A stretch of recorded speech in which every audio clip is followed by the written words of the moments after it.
អ្នកប្រាជ្ញជួងជឺបាននិយាយពាក្យមួយឃ្លាថាអ្នកឃើញតែអ្វីដែលអ្នកចង់ឃើញប៉ុណ្ណោះក្នុងជីវិតបញ្ហាជាច្រើនមិនបណ្ដាលមកពីកត្តាតែមួយទេប៉ុន្តែវាបណ្ដាលមកពីកត្តាជាច្រើនទោះយ៉ាងណាក៏ដោយមនុស្សភាគច្រើននៅក្នុងពិភពលោកមានកម្រិតនិងអាចមើលឃើញតែជ្រុងម្ខាងនៅពេលដែលគេដោះស្រាយបញ្ហាដែលនាំឲ្យពួកគេអាចមើលឃើញតែកត្តាមួយចំនួនក្នុងចំណោមកត្តាជាច្រើនហើយកត្តាដែលគេមើលឃើញនោះគឺជាកត្តាដែលពួកគេគិតថាសំខាន់យើងអាចមើលឃើញថានៅពេលប្រឈមមុខនឹងស្ថានភាពស្មុគស្មាញមនុស្សម្នាក់អាចមើលឃើញតែផ្នែកដែលគាត់ចង់មើលឃើញប៉ុណ្ណោះហើយមិនអើពើនឹងកត្តាផ្សេងទៀតដែលគាត់គិតថាមិនសំខាន់ទោះជាយ៉ាងណាក៏ដោយនៅទីបញ្ចប់ចំណុចសំខាន់ក្នុងចំណោមកត្តាតូចៗទាំងនេះទើបជាកត្តាសំខាន់នៅក្នុងបញ្ហាជួងជឺបាននិយាយរឿងមួយមានអ្នកលក់ស្រានៅនគរសុងស្រាដែលគាត់ផលិតជាស្រាចាស់ល្អនិងមានរសជាតិឆ្ងាញ់ហើយគាត់ក៏បដិសណ្ឋាកិច្ចចំពោះអតិថិជនរបស់គាត់យ៉ាងកក់ក្ដៅទោះយ៉ាងណាក៏ដោយអាជីវកម្មរបស់គាត់នៅតែមិនល្អមិនសូវមានភ្ញៀវស្រាដែលឆ្ងាញ់ពេលខ្លះបែរជាមានរសជាតិជូរព្រោះវាត្រូវរក្សាទុកយូរពេកដោយសារគ្មានភ្ញៀវចូលមានពេលមួយគាត់បានទៅភូមិផ្សេងទៀតដើម្បីសុំដំបូន្មានពីចាស់ព្រឹទ្ធាចារ្យម្នាក់ចាស់ព្រឹទ្ធាចារ្យនោះបានសួរគាត់ថាតើអ្នកមានចិញ្ចឹមឆ្កែកាចនៅមាត់ទ្វារផ្ទះដែរឬទេបុរសនោះឆ្លើយថាបាទមានព្រឹទ្ធាចារ្យចាស់នោះបាននិយាយទៅកាន់គាត់ថាគឺមកពីអ្នកចិញ្ចឹមឆ្កែដ៏កាចនេះដូច្នេះភ្ញៀវរបស់អ្នកមិនហ៊ានចូលទាមស្រារបស់អ្នកទេអ្វីដែលដើរតួនាទីជាការសម្រេចចិត្តក្នុងបញ្ហាជាញឹកញាប់ជាចំណុចសំខាន់ដែលសាមញ្ញតែយើងមើលឃើញវាថាជាបញ្ហាតូចតែបញ្ហាតូចនេះបានជះឥទ្ធិពលដ៏ធំបង្កើតជាបញ្ហាដែលស្មានមិនដល់ប្រសិនបើចំណុចសំខាន់តូចៗទាំងនេះមិនត្រូវបានដោះស្រាយទេបញ្ហាក៏មិនអាចដោះស្រាយបានជាមូលដ្ឋានផងដែរជាឧទាហរណ៍សម្រាប់ម្ចាស់ភោជនីយដ្ឋានតាមគំនិតរបស់គាត់កត្តាជាមូលដ្ឋានដែលជះឥទ្ធិពលដល់ជីវកម្មរបស់គាត់គឺរសជាតិស្រានិងអាកប្បកិរិយាសេវាកម្មរបស់គាត់ប៉ុន្តែគាត់បានមើលរំលងចំណុចសំខាន់មួយចំនួនគឺឆ្កែកាចនៅមុខផ្ទះរបស់គាត់រឿងនេះមិនត្រឹមតែកើតឡើងនៅក្នុងទីមស្រាឬកន្លែងលក់ដូរប៉ុណ្ណោះទេប៉ុន្តែបញ្ហាស្តៀងគ្នានេះវាបានកើតឡើងនៅក្នុងក្រុមឬសូម្បីតែប្រទេសមួយជាឧទាហរណ៍ក្នុងក្រុមមួយមានមនុស្សម្នាក់ដែលមានចិត្តសប្បុរសនិងមានមហិច្ឆតាខ្ពស់ទៅលើអ្វីៗដែលគាត់ចង់ធ្វើប៉ុន្តែនៅពេលដែលបុរសម្នាក់នោះចាប់ផ្ដើមលេចធ្លោនៅក្នុងក្រុមគេនឹងត្រូវវាយប្រហារដោយឆ្កែដ៏កំណាចនៅក្នុងក្រុមរបស់គេជាលទ្ធផលមនុស្សដែលមានមហិច្ឆតាទាំងនេះនឹងមិនត្រូវបានគេប្រើប្រាស់ឡើងវិញឧទាហរណ៍មួយទៀតគឺលីលីនហ្វូក្នុងរជ្ជកាលរបស់អធិរាជថាងសៀនចុងលីលីនហ្វូគឺជាឧបរាជក្បត់ជាតិដ៏ល្បីឈ្មោះម្នាក់គាត់ជឿថាអ្នកណាដែលមានទេពកោសល្យមានកេរ្តិ៍ឈ្មោះឬសមិទ្ធផលលើសពីខ្លួនគាត់ដែលត្រូវអធិរាជថាងសៀនចុងសព្វរាជហឫទ័យគឺជាអ្នកដែលគំរាមកំហែងដល់អំណាចរបស់គាត់ទើបគាត់ត្រូវលុបបំបាត់មនុស្សនេះតាមមធ្យោបាយដែលគាត់អាចធ្វើទៅបានដូច្នេះហើយគាត់ស្អប់អ្នកដែលមានទេពកោសល្យខ្លាំងណាស់ពេលខ្លះគាត់ថែមទាំងធ្វើពុតជារុះរាយរាក់ទាក់និងនិយាយពាក្យល្អៗជាមួយមនុស្សដែលមានទេពកោសល្យទាំងនោះប៉ុន្តែបានប្រព្រឹត្តអាក្រក់ជាសម្ងាត់ដើម្បីកុំចាត់អ្នកដទៃកុំឲ្យមករារាំងអនាគតរបស់គាត់វាច្បាស់ណាស់ដោយសារតែពាក្យសម្ដីនិងទង្វើរបស់លីលីនហ្វូប្រៀបដូចជាទឹកឃ្មុំដែលបង្កប់នៅផ្លែដាវដ៏មុតនៅក្នុងបេះដូងរបស់គាត់លើសពីនេះលីលីនហ្វូបានធ្វើអ្វីដែលគួរឲ្យស្អប់ខ្ពើមជាច្រើនដើម្បីកាន់កាប់អំណាចផ្ដាច់មុខគាត់បានប្រើគ្រប់កលល្បិចដើម្បីរារាំងការមើលឃើញនិងការស្ដាប់ឮរបស់អធិរាជថាងសៀនចុងដោយគាត់តែងតែនិយាយគំរាមមន្ត្រីថាឥឡូវនេះយើងមានអ្នកគ្រប់គ្រងដែលមានប្រាជ្ញាកាន់អំណាចហើយមន្ត្រីក៏ស្ដាប់បង្គាប់ហេតុអ្វីបានជាពួកយើងត្រូវនិយាយអ្វីដែលមិនល្អដល់អធិរាជស្ដាប់ហើយគាត់ក៏គំរាមកំហែងដល់អាយុជីវិតមន្ត្រីជាច្រើនផងដែរបន្ទាប់ពីបានស្ដាប់ការលើកឡើងរបស់លីលីនហ្វូ មន្ត្រីជាច្រើនលែងហ៊ានផ្ដោតយោបល់ទៀតហើយក្នុងការទូន្មានអធិរាជខាងសៀនចុងយើងអាចមើលឃើញភាពផ្ទុយគ្នានៅពេលដែលអធិរាជខាងថៃសុងលីស៊ីមីងកាន់អំណាចរាជវង្សខាងមានភាពរុងរឿងមូលហេតុមួយក្នុងចំណោមហេតុផលនៃភាពរុងរឿងគឺត្រង់ទទួលស្ដាប់ការណែនាំដ៏ក្លាហានរបស់មន្ត្រីដូចជាវ័យចឹងដូចនេះនៅពេលដែលលីលីនហ្វូកាត់ផ្ដាច់ការផ្ដោតដំបូន្មានឲ្យអធិរាជខាងសៀនចុងវាបានជាឥទ្ធិពលអវិជ្ជមានដល់នយោបាយរាជវង្សខាងហើយបានដាក់គ្រាប់ពូជនៃការរំលាយរាជវង្សខាងប្រៀបដូចជាគ្រួសារលក់ស្រាអាជីវកម្មរបស់គាត់មិនល្អគឺបញ្ហាចម្បងប៉ុន្តែឬគល់បានជាឥទ្ធិពលដល់បញ្ហាចម្បងនោះមិនមែនជាបញ្ហាខ្លួនគាត់នោះទេប៉ុន្តែជាចំណុចសំខាន់ផ្សេងទៀតដែលបណ្ដាលឲ្យមានបញ្ហាកើតឡើង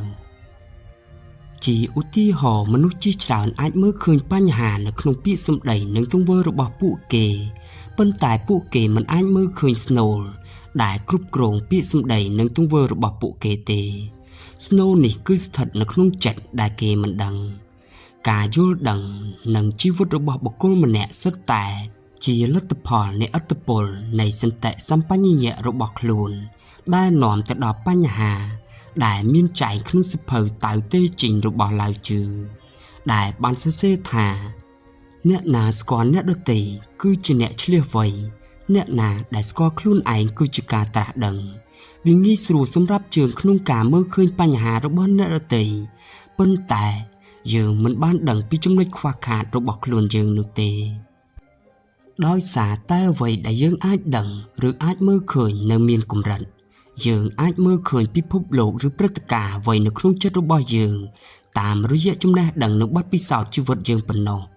យើងប្រើចំណេះដឹងនិងបទពិសោធន៍ផ្ទាល់ខ្លួនរបស់យើងដើម្បីវាស់វែងពិភពលោកដែលខ្លួនយើងផ្ទាល់ប្រៀបដូចជាកង្កែបក្នុងអណ្ដូងប៉ុណ្ណោះនេះជាការប្រើចិត្តក្នុងការវិនិច្ឆ័យ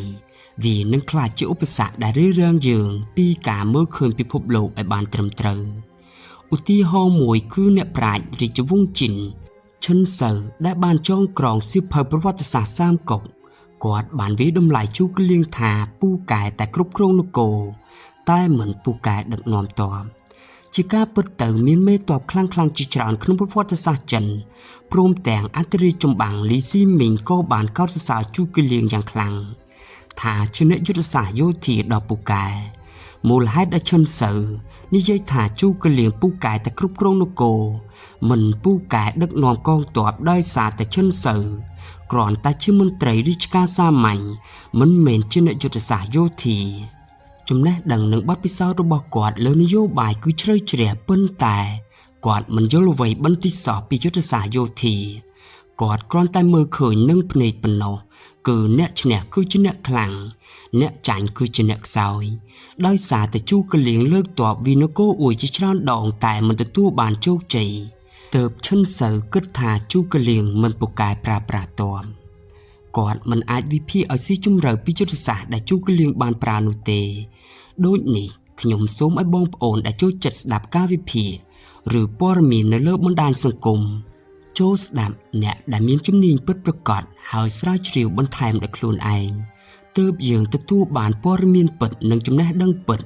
មិនធ្វើឲ្យយើងវង្វេងឬភ័ន្តច្រឡំវាប្រៀបដូចជាឡានដែលខូចម៉ាស៊ីនត្រជាក់ត្រូវទៅរកជាងម៉ាស៊ីនត្រជាក់ខូចប្រព័ន្ធភ្លើងត្រូវទៅរកជាងដែលមានជំនាញខាងប្រព័ន្ធភ្លើងខូចម៉ាស៊ីនត្រូវរកជាងដែលមានជំនាញខាងម៉ាស៊ីនហើយត្រូវចាំថាកន្លែងណាដែលចេះធ្វើគ្រប់ផ្នែកទាំងអស់នៃរថយន្តស្នាដៃរបស់គាត់គឺមិនខ្លាំងទេមិនខ្លាំងដូចកន្លែងដែលមានជំនាញមួយព្រោះកន្លែងដែលមានជំនាញជួសជុលមួយពួកគេផ្ដោតខ្លាំងទៅលើជំនាញរបស់ខ្លួនគេផ្ទាល់នៅពេលដែលយើងវិនិច្ឆ័យបញ្ហាមួយយើងអាចមើលឃើញតែឫសគល់នៃបញ្ហាដែលយើងចង់ឃើញប៉ុណ្ណោះក្រៅពីនោះយើងមិនអាចមើលឃើញបញ្ហាអ្វីផ្សេងទៀតទេនៅទីបញ្ចប់យើងធ្វើខុសប្រៀបដូចជាមនុស្សពិការភ្នែកប៉ះវត្ថុមួយ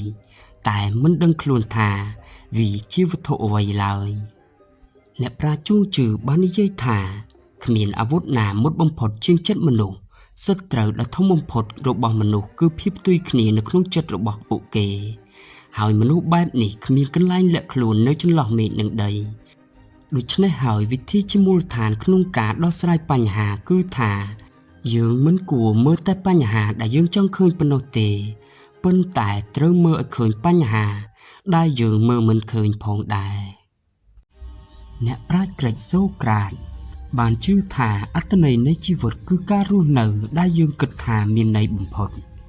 ជីវិតទាមទារឲ្យយើងគិតពិចារណាលើខ្លួនឯងជានិច្ចហើយជាការរស់នៅដែលគិតថាមានន័យជីវិតត្រូវតែដើរតាមឧត្តមគតិហើយកុំរស់នៅក្នុងផ្លូវលោកីឬរស់នៅតាមរបៀបដែលគ្មានន័យការឆ្លុះបញ្ចាំងខ្លួនឯងគឺទាក់ទងទៅនឹងការធ្វើដំណើរលើផ្លូវដ៏ត្រឹមត្រូវក្នុងជីវិតអ្នកប្រាជ្ញខុងជឺក៏បាននិយាយផងដែរថាខ្ញុំពិនិត្យខ្លួនឯង3ដងក្នុងមួយថ្ងៃការកំណត់អត្ថន័យជីវិតគឺការរចនាកម្រិតកម្ពស់នៃជីវិតក្នុងជីវិតយើងមិនត្រូវគិតតែពីគំនិតសំខាន់បំផុតនៃអត្ថន័យនៃជីវិតប៉ុណ្ណោះទេប៉ុន្តែថែមទាំងត្រូវឆ្លុះបញ្ចាំងនិងប្រៀបធៀបជីវិតប្រចាំថ្ងៃដោយគិតនិងពិនិត្យពីរឿងតូចតាចដើម្បីដឹងថាតើគំនិតនិងអាកប្បកិរិយាប្រចាំថ្ងៃរបស់យើងស្របនឹងអត្ថន័យជីវិតរបស់យើងដែរឬទេការគិតបែបទស្សនវិជ្ជាក្នុងជីវិតគួរតែធ្វើដូចជាការធ្វើលំហាត់ប្រាណជាប្រចាំថ្ងៃការផ្លាស់ប្ដូរទស្សនវិស័យទាំង3គឺជាគន្លឹះនៃជីវិតដ៏រីករាយគុណធម៌ទាមទារឲ្យមានចំណេះដឹងហើយចំណេះដឹងគឺជាអំពើល្អខ្ពស់បំផុតការគិតត្រឹមត្រូវនាំទៅរកអាកប្បកិរិយាដ៏ត្រឹមត្រូវបើមនុស្សចង់រស់នៅប្រកបដោយគុណធម៌ត្រូវដឹងថាគុណធម៌ជាអ្វីហើយកែលម្អការយល់ឃើញរបស់ខ្លួនចំពោះវាជានិច្ច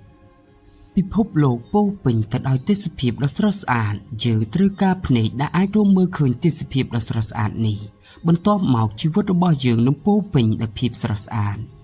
យើងទាំងអស់គ្នាប្រាថ្នាចង់បានសុភមង្គលពេញមួយជីវិតរបស់យើងប៉ុន្តែនៅលើផ្លូវទៅរកសុភមង្គលយើងនឹងប្រឈមមុខនឹងបញ្ហានិងការសង្ស័យរាប់មិនអស់ការរស់នៅប្រកបដោយអត្ថន័យគឺជារឿងដ៏សំខាន់តើអត្ថន័យជីវិតធ្វើឲ្យជីវិតរបស់យើងប្រសើរឡើងយ៉ាងដូចម្តេចសកម្មភាពដែលធ្វើឲ្យជីវិតយើងមានន័យជាប្រភពដ៏សំខាន់នៃសុភមង្គលតាមពិតទៅខ្ញុំនៅតែសង្ស័យថាយើងអាចមានអារម្មណ៍ស្កប់ស្កល់ក្នុងអារម្មណ៍ទេប្រសិនបើយើងមានអារម្មណ៍ថាជីវិតរបស់យើងមានន័យយើងអាចគិតពីការពេញចិត្តខាងផ្លូវអារម្មណ៍ថាជាការរួមបញ្ចូលគ្នានៃសេចក្តីសប្បាយរីករាយនិងសប្បាយចិត្តពេលយើងចូលរួមក្នុងសកម្មភាពដែលយើងគិតថាមានតម្លៃភាពរីករាយកើតឡើងនៅពេលដែលយើងដឹងថារឿងល្អកំពុងកើតឡើងហើយវាជាប់ពាក់ព័ន្ធជាមួយយើងហើយធ្វើឲ្យយើងមានអារម្មណ៍ពេញចិត្តកើតឡើងនៅពេលដែលយើងដឹងថាយើងកំពុងធ្វើអ្វីដែលយើងគួរធ្វើហើយក្លាយជានរណាដែលយើងចង់ក្លាយជាវាមិនច្បាស់ទេថាមនុស្សម្នាក់អាចសម្រេចបាននូវស្ថានភាពនៃការពេញចិត្តខាងផ្លូវអារម្មណ៍ដោយរបៀបណាប្រសិនបើយើងមិនមានអារម្មណ៍ថាជីវិតរបស់យើងមានអត្ថន័យ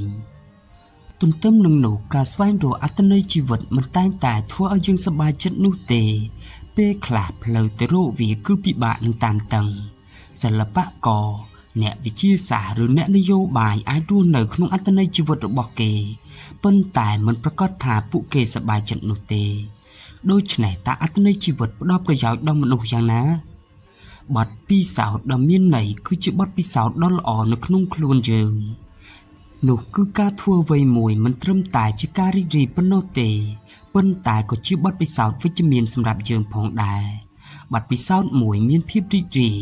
មានអត្ថន័យឬមានប្រយោជន៍នោះយើងនឹងទទួលបានអត្ថប្រយោជន៍ពីវា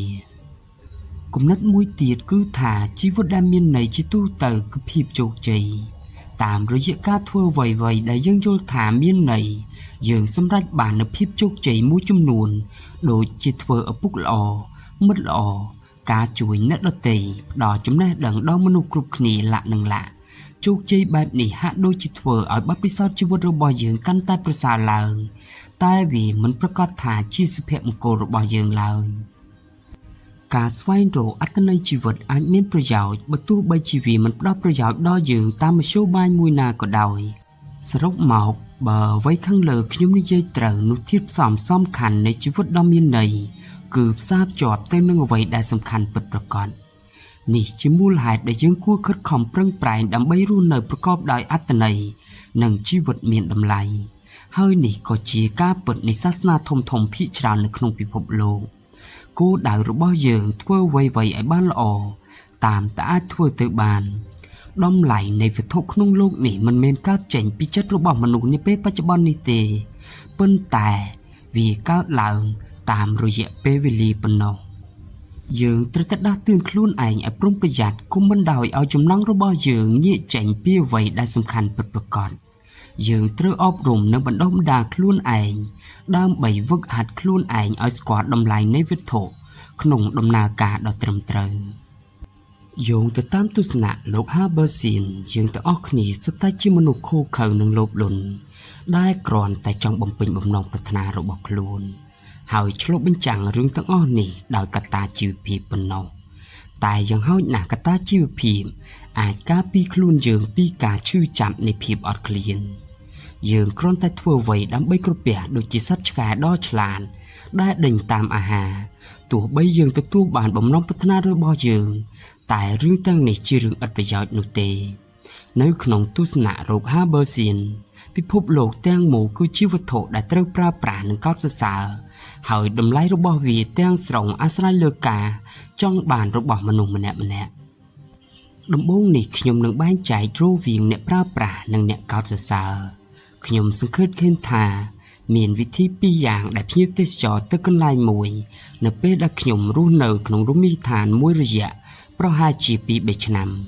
មនុស្សដែលជាអ្នកកោតសរសើរច្រើនតែអ្នកបើកចិត្តទូលាយសម្របខ្លួនទៅនឹងបរិយាកាសក្នុងតំបន់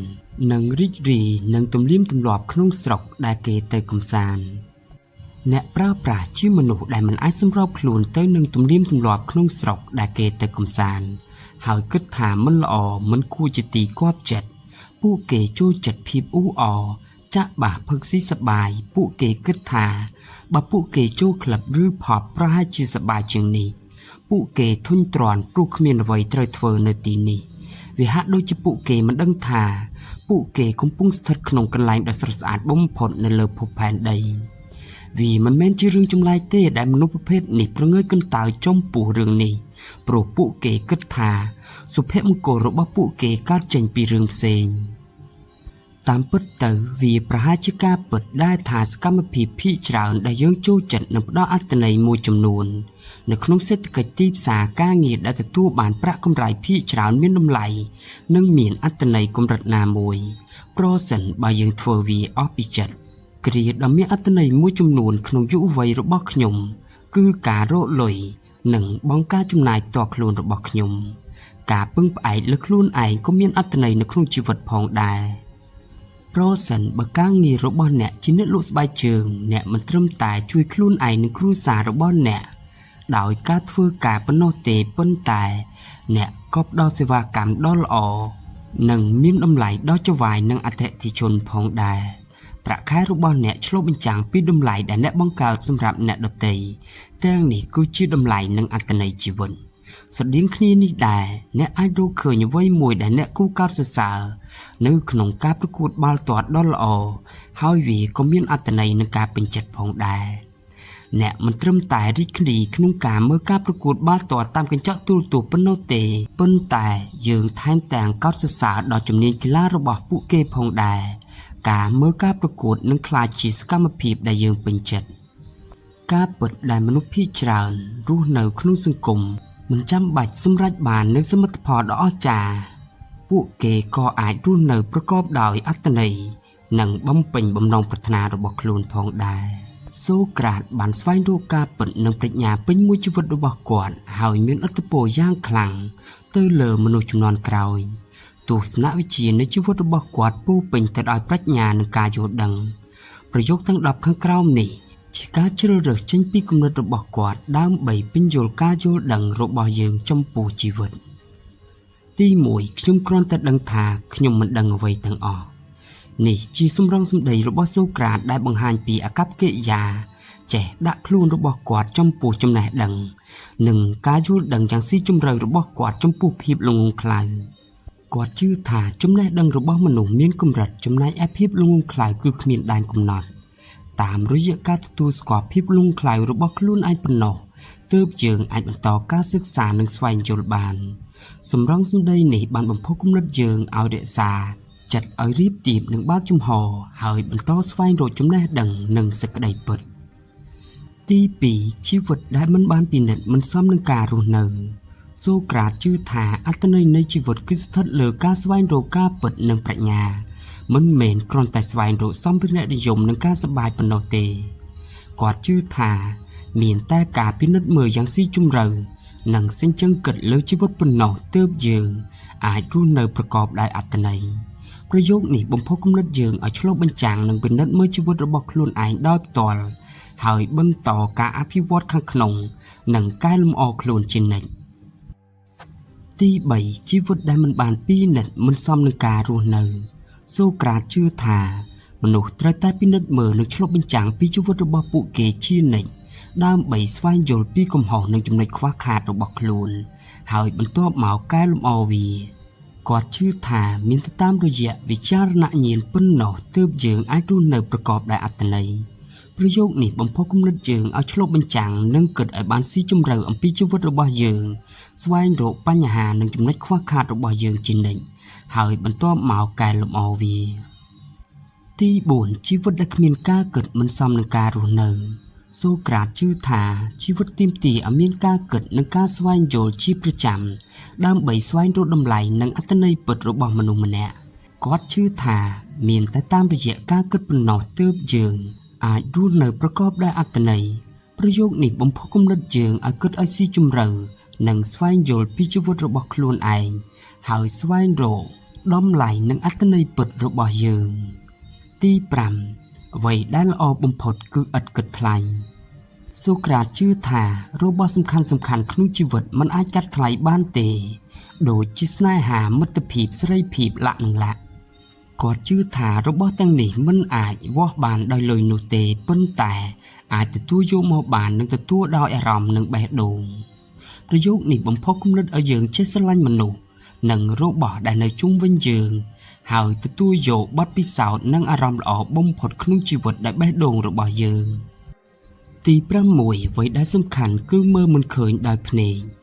សូក្រាតជឿថាវត្ថុសំខាន់ពិតមិនអាចមើលឃើញដោយភ្នែកនោះទេប៉ុន្តែចាំបាច់ត្រូវមានបទពិសោធន៍និងអារម្មណ៍ដោយបេះដូងគាត់ជឿថាតម្លៃនិងអត្ថន័យពិតមិនមែនជាសម្ភារៈខាងក្រៅនិងការរីករាយប៉ុណ្ណោះទេប៉ុន្តែជាស្មារតីខាងក្នុងព្រមទាំងសិលធម៌របស់យើងប្រយោគនេះបំផុសគំនិតឲ្យយើងទទួលយកបទពិសោធន៍និងអាចមានអារម្មណ៍ទទួលដឹងរឿងសំខាន់ក្នុងជីវិតដូចជាសេចក្តីស្រឡាញ់មិត្តភាពភាពក្លាហានជាដើមទី7ខ្ញុំគ្រាន់តែដឹងថាខ្ញុំមិនដឹងអ្វីទាំងអស់ហើយខ្ញុំចង់បានអ្វីផ្សេងប្រយោគនេះបង្ហាញពីភាពថ្លៃថ្នូរនិងអាកប្បកិរិយារបស់សូក្រាតដែលមិនស្វែងរកអ្វីទាំងអស់គាត់ជឿថាគាត់ដឹងពីភាពល្ងង់ខ្លៅរបស់ខ្លួនឯងប៉ុណ្ណោះហើយលែងតាមរកអ្វីទៀតហើយអាកប្បកិរិយានេះឆ្លុះបញ្ចាំងពីសន្តិភាពនិងសេរីភាពខាងក្នុងរបស់គាត់ដោយមិនមានការជ្រៀតជ្រែកនិងការលបងពីពិភពខាងក្រៅប្រយោគនេះបំផុសគំនិតឲ្យយើងរក្សាសន្តិភាពនិងសេរីភាពខាងក្នុងដោយមិនជ្រៀតជ្រែកនឹងការលបងពីពិភពខាងក្រៅហើយបន្តតាមតម្រូវការពិតនិងការពេញចិត្តរបស់បេះដូងយើងទី8ព្រលឹងដែលមិនចេះរីងស្ងួតគ្មានជម្រៅសូក្រាតជឿថាព្រលឹងរបស់មនុស្សត្រូវតែមានចិត្តស្ងប់និងវឹកហាត់ដើម្បីក្លាយជាមនុស្សជ្រៅជ្រះគាត់ជឿថាមានតែការឆ្លងកាត់ឧបសគ្គនិងការលំបាកប៉ុណ្ណោះទើបអាចវឹកហាត់ព្រលឹងយើងឲ្យរឹងមាំប្រយោគនេះបំផុសឲ្យយើងប្រឈមមុខនឹងការលំបាកនិងបញ្ហាប្រឈមក្នុងជីវិតដែលភាពក្លាហានហើយបណ្ដុះកម្លាំងខាងក្នុងនិងខាងវិញ្ញាណឲ្យរឹងមាំទី9រឿងសំខាន់ពិតជាពិបាកនិយាយណាស់សូក្រាតជឿថារឿងសំខាន់ពិតប្រាកដច្រើនតែពិបាកបង្ហាញដោយពាក្យសម្ដីគាត់ជឿថាសេចក្តីពិតនិងប្រាជ្ញាជាញឹកញាប់មិនមែនជាអ្វីដែលអាចបង្រៀនដោយពាក្យសម្ដីនោះទេប៉ុន្តែត្រូវការបទពិសោធន៍និងទទួលយកដោយអារម្មណ៍ប្រយោគនេះបំផុសគំនិតយើងឲ្យរៀនទទួលយកបទពិសោធន៍និងយល់ពីរឿងសំខាន់ក្នុងជីវិតដូចជាស្នេហាមិត្តភាពភាពក្លាហានលក្ខណៈទី10ជីវិតដែលគ្មានការចោទសួរគឺមិនសមនឹងការរស់នៅឡើយសូក្រាតជឿថាជីវិតត្រូវការសួរដេញដោលនិងការគិតជាប្រចាំដើម្បីស្វែងយល់ពីតម្លៃនិងអត្ថន័យពិតរបស់មនុស្សម្នាក់ គាត់ជឿថាមានតែតាមរយៈការសួរសំណួរប៉ុណ្ណោះទើបអាចរស់នៅប្រកបដោយអត្ថន័យប្រយោគនេះបំផុសគំនិតយើងឲ្យចេះចោទសួរនិងគិតឲ្យបានស៊ីជម្រៅអំពីជីវិតរបស់យើងស្វែងរកបញ្ហានិងចំណុចខ្វះខាតរបស់ខ្លួនឯងជានិច្ចហើយបន្ទាប់មកកែលម្អនិងពង្រឹងខ្លួនឯង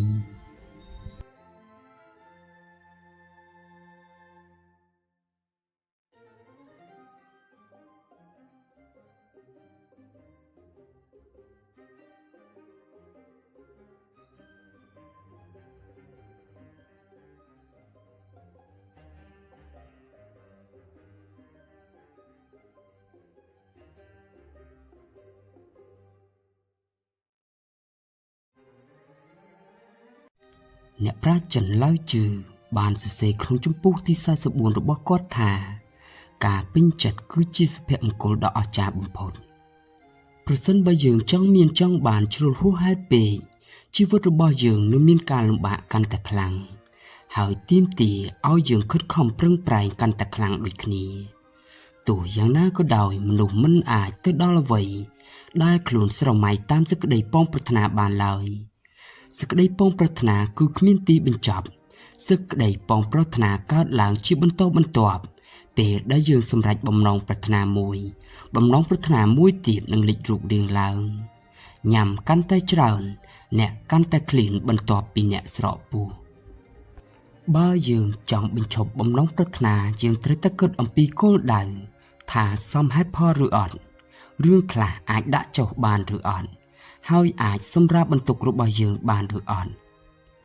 តើមួយណាសំខាន់ជាងគេឈ្មោះឬជីវិតបើប្រៀបធៀបជីវិតនិងទ្រព្យសម្បត្តិតើមួយណាសំខាន់ជាងតើមួយណាធ្ងន់ជាងរវាងចំណេញនិងខាតឬបាត់បង់ជីវិតនៅទីនេះសំណួរ3ជាប់គ្នាត្រូវបានប្រើដើម្បីបន្លឺសំឡេងរោសម្រាប់ជីវិតតើមួយណាសំខាន់ជាងគេឈ្មោះឬជីវិត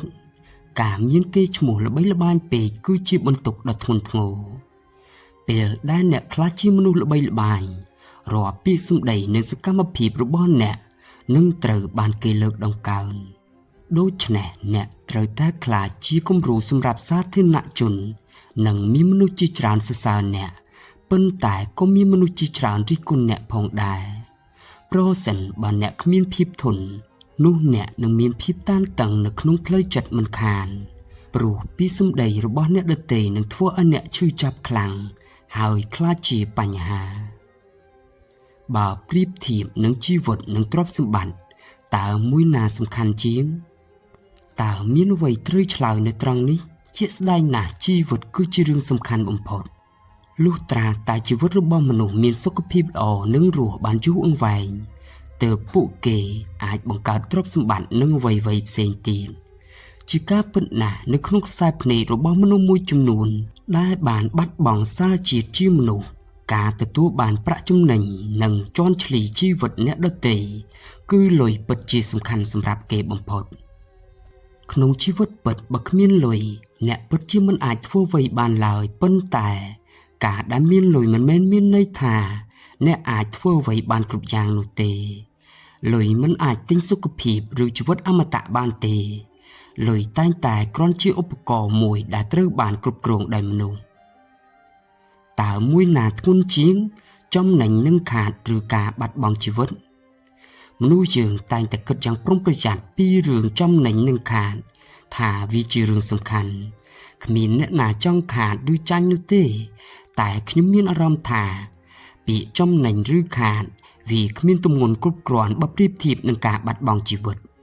វត្ថុដែលមានតម្លៃបំផុតក្នុងលោកគឺជាជីវិតតើអ្វីជាវត្ថុមានតម្លៃបំផុតក្នុងលោកវាមិនមែនជាលុយអំណាចឬគេឈ្មោះនោះទេតែវាជាជីវិតរបស់យើងបើជីវិតមិនមានតើយើងអាចប្រើរបស់របរទាំងនោះបានទេលុះត្រាតែយើងយល់ពីអត្ថន័យពិតនៃជីវិត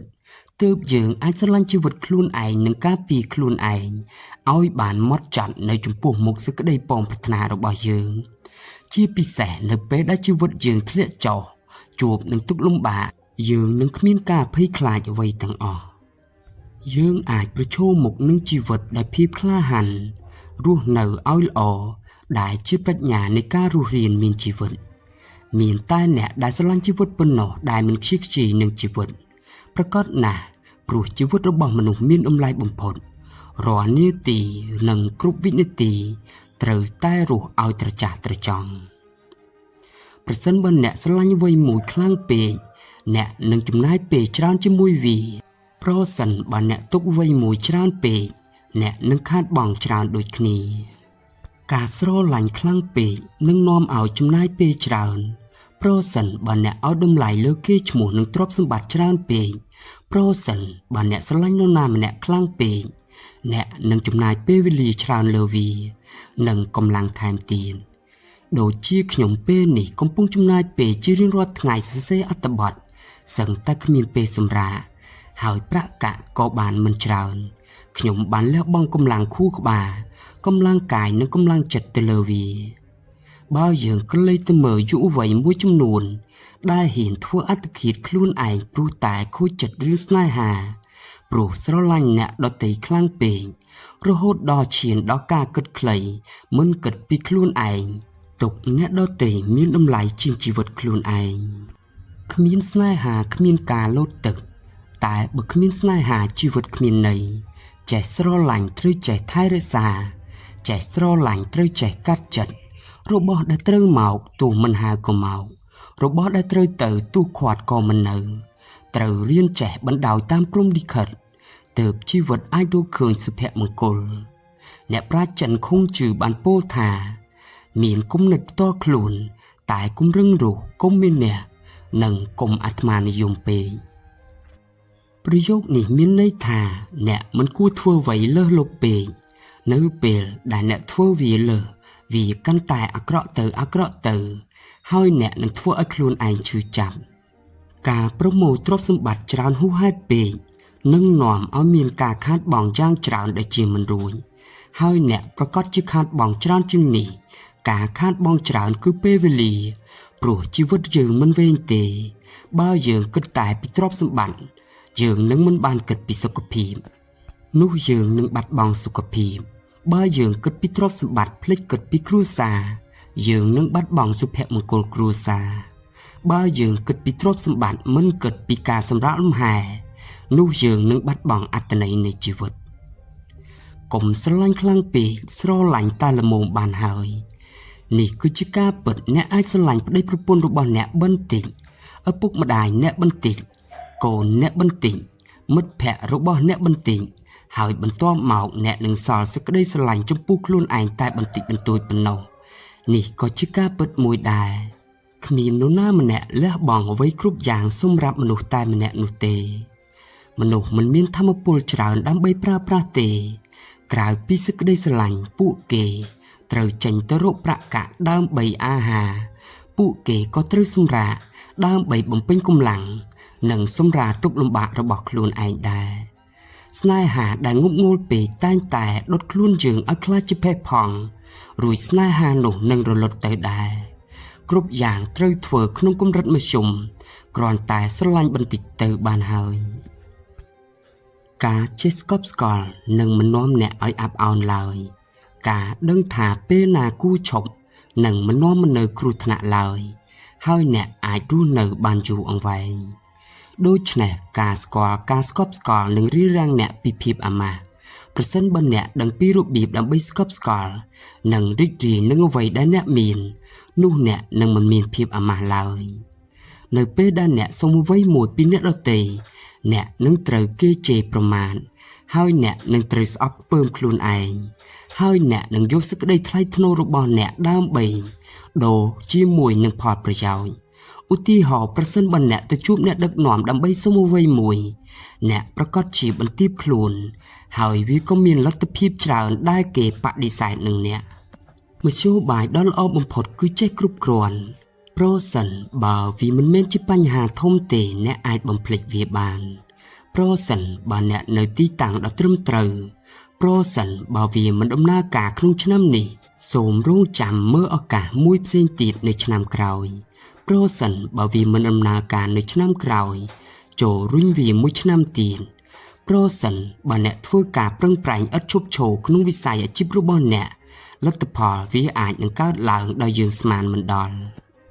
ការដឹងថាពេលណាត្រូវឈប់នឹងធ្វើឲ្យអ្នកនៅឆ្ងាយពីគ្រោះថ្នាក់ការដឹងថាពេលណាត្រូវឈប់នឹងរៀបរៀងអ្នកមិនឲ្យជួបប្រទះនឹងគ្រោះថ្នាក់ហើយអ្នកអាចរក្សាបាននៅសន្តិភាពយូរអង្វែងប្រសិនបើអ្នកចង់បានអ្វីហើយនោះចំណងរបស់អ្នកនឹងកាន់តែរីកធំហើយវានឹងជៀសមិនរួចពីហានិភ័យកាន់តែច្រើនដែលអាចនឹងកើតឡើងប្រសិនបើអ្នកបំពេញការងារច្រើនពេកក្នុងពេលតែមួយចិត្តរបស់អ្នកនឹងច្របូកច្របល់ហើយជីវិតរបស់អ្នកនឹងមិនសន្តិភាពឡើយលុះត្រាតែអ្នកដឹងពីដែនកំណត់របស់ខ្លួនទើបអ្នកអាចកំណត់បានលុះត្រាតែអ្នកកំណត់បានទើបអ្នកអាចស្ងប់ស្ងាត់បានហើយមានតែពេលដែលអ្នកស្ងប់ស្ងាត់ប៉ុណ្ណោះទើបអ្នកអាចមានសន្តិភាពក្នុងផ្លូវចិត្តនៅក្នុងជំពូកនេះរបស់ឡាវជឿបានសង្កត់ធ្ងន់លើសារៈសំខាន់នៃការពេញចិត្តនៅពេលចុងក្រោយនៃជីវិតយើងក៏លេចមកមើលជីវិតរបស់ខ្លួនយើងវិញយើងនឹងមានអារម្មណ៍ថាពេញចិត្ត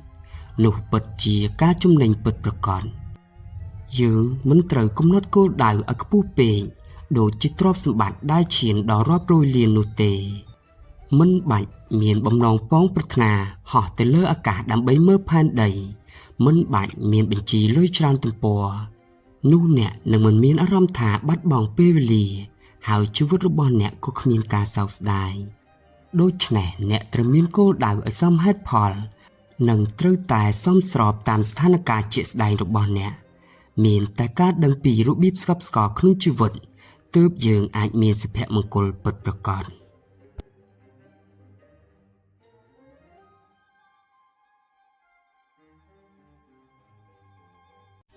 មានពាក្យមួយគេបាននិយាយថាចាប់ល្អរើសទ្រនំមន្ត្រីល្អរើសម្ចាស់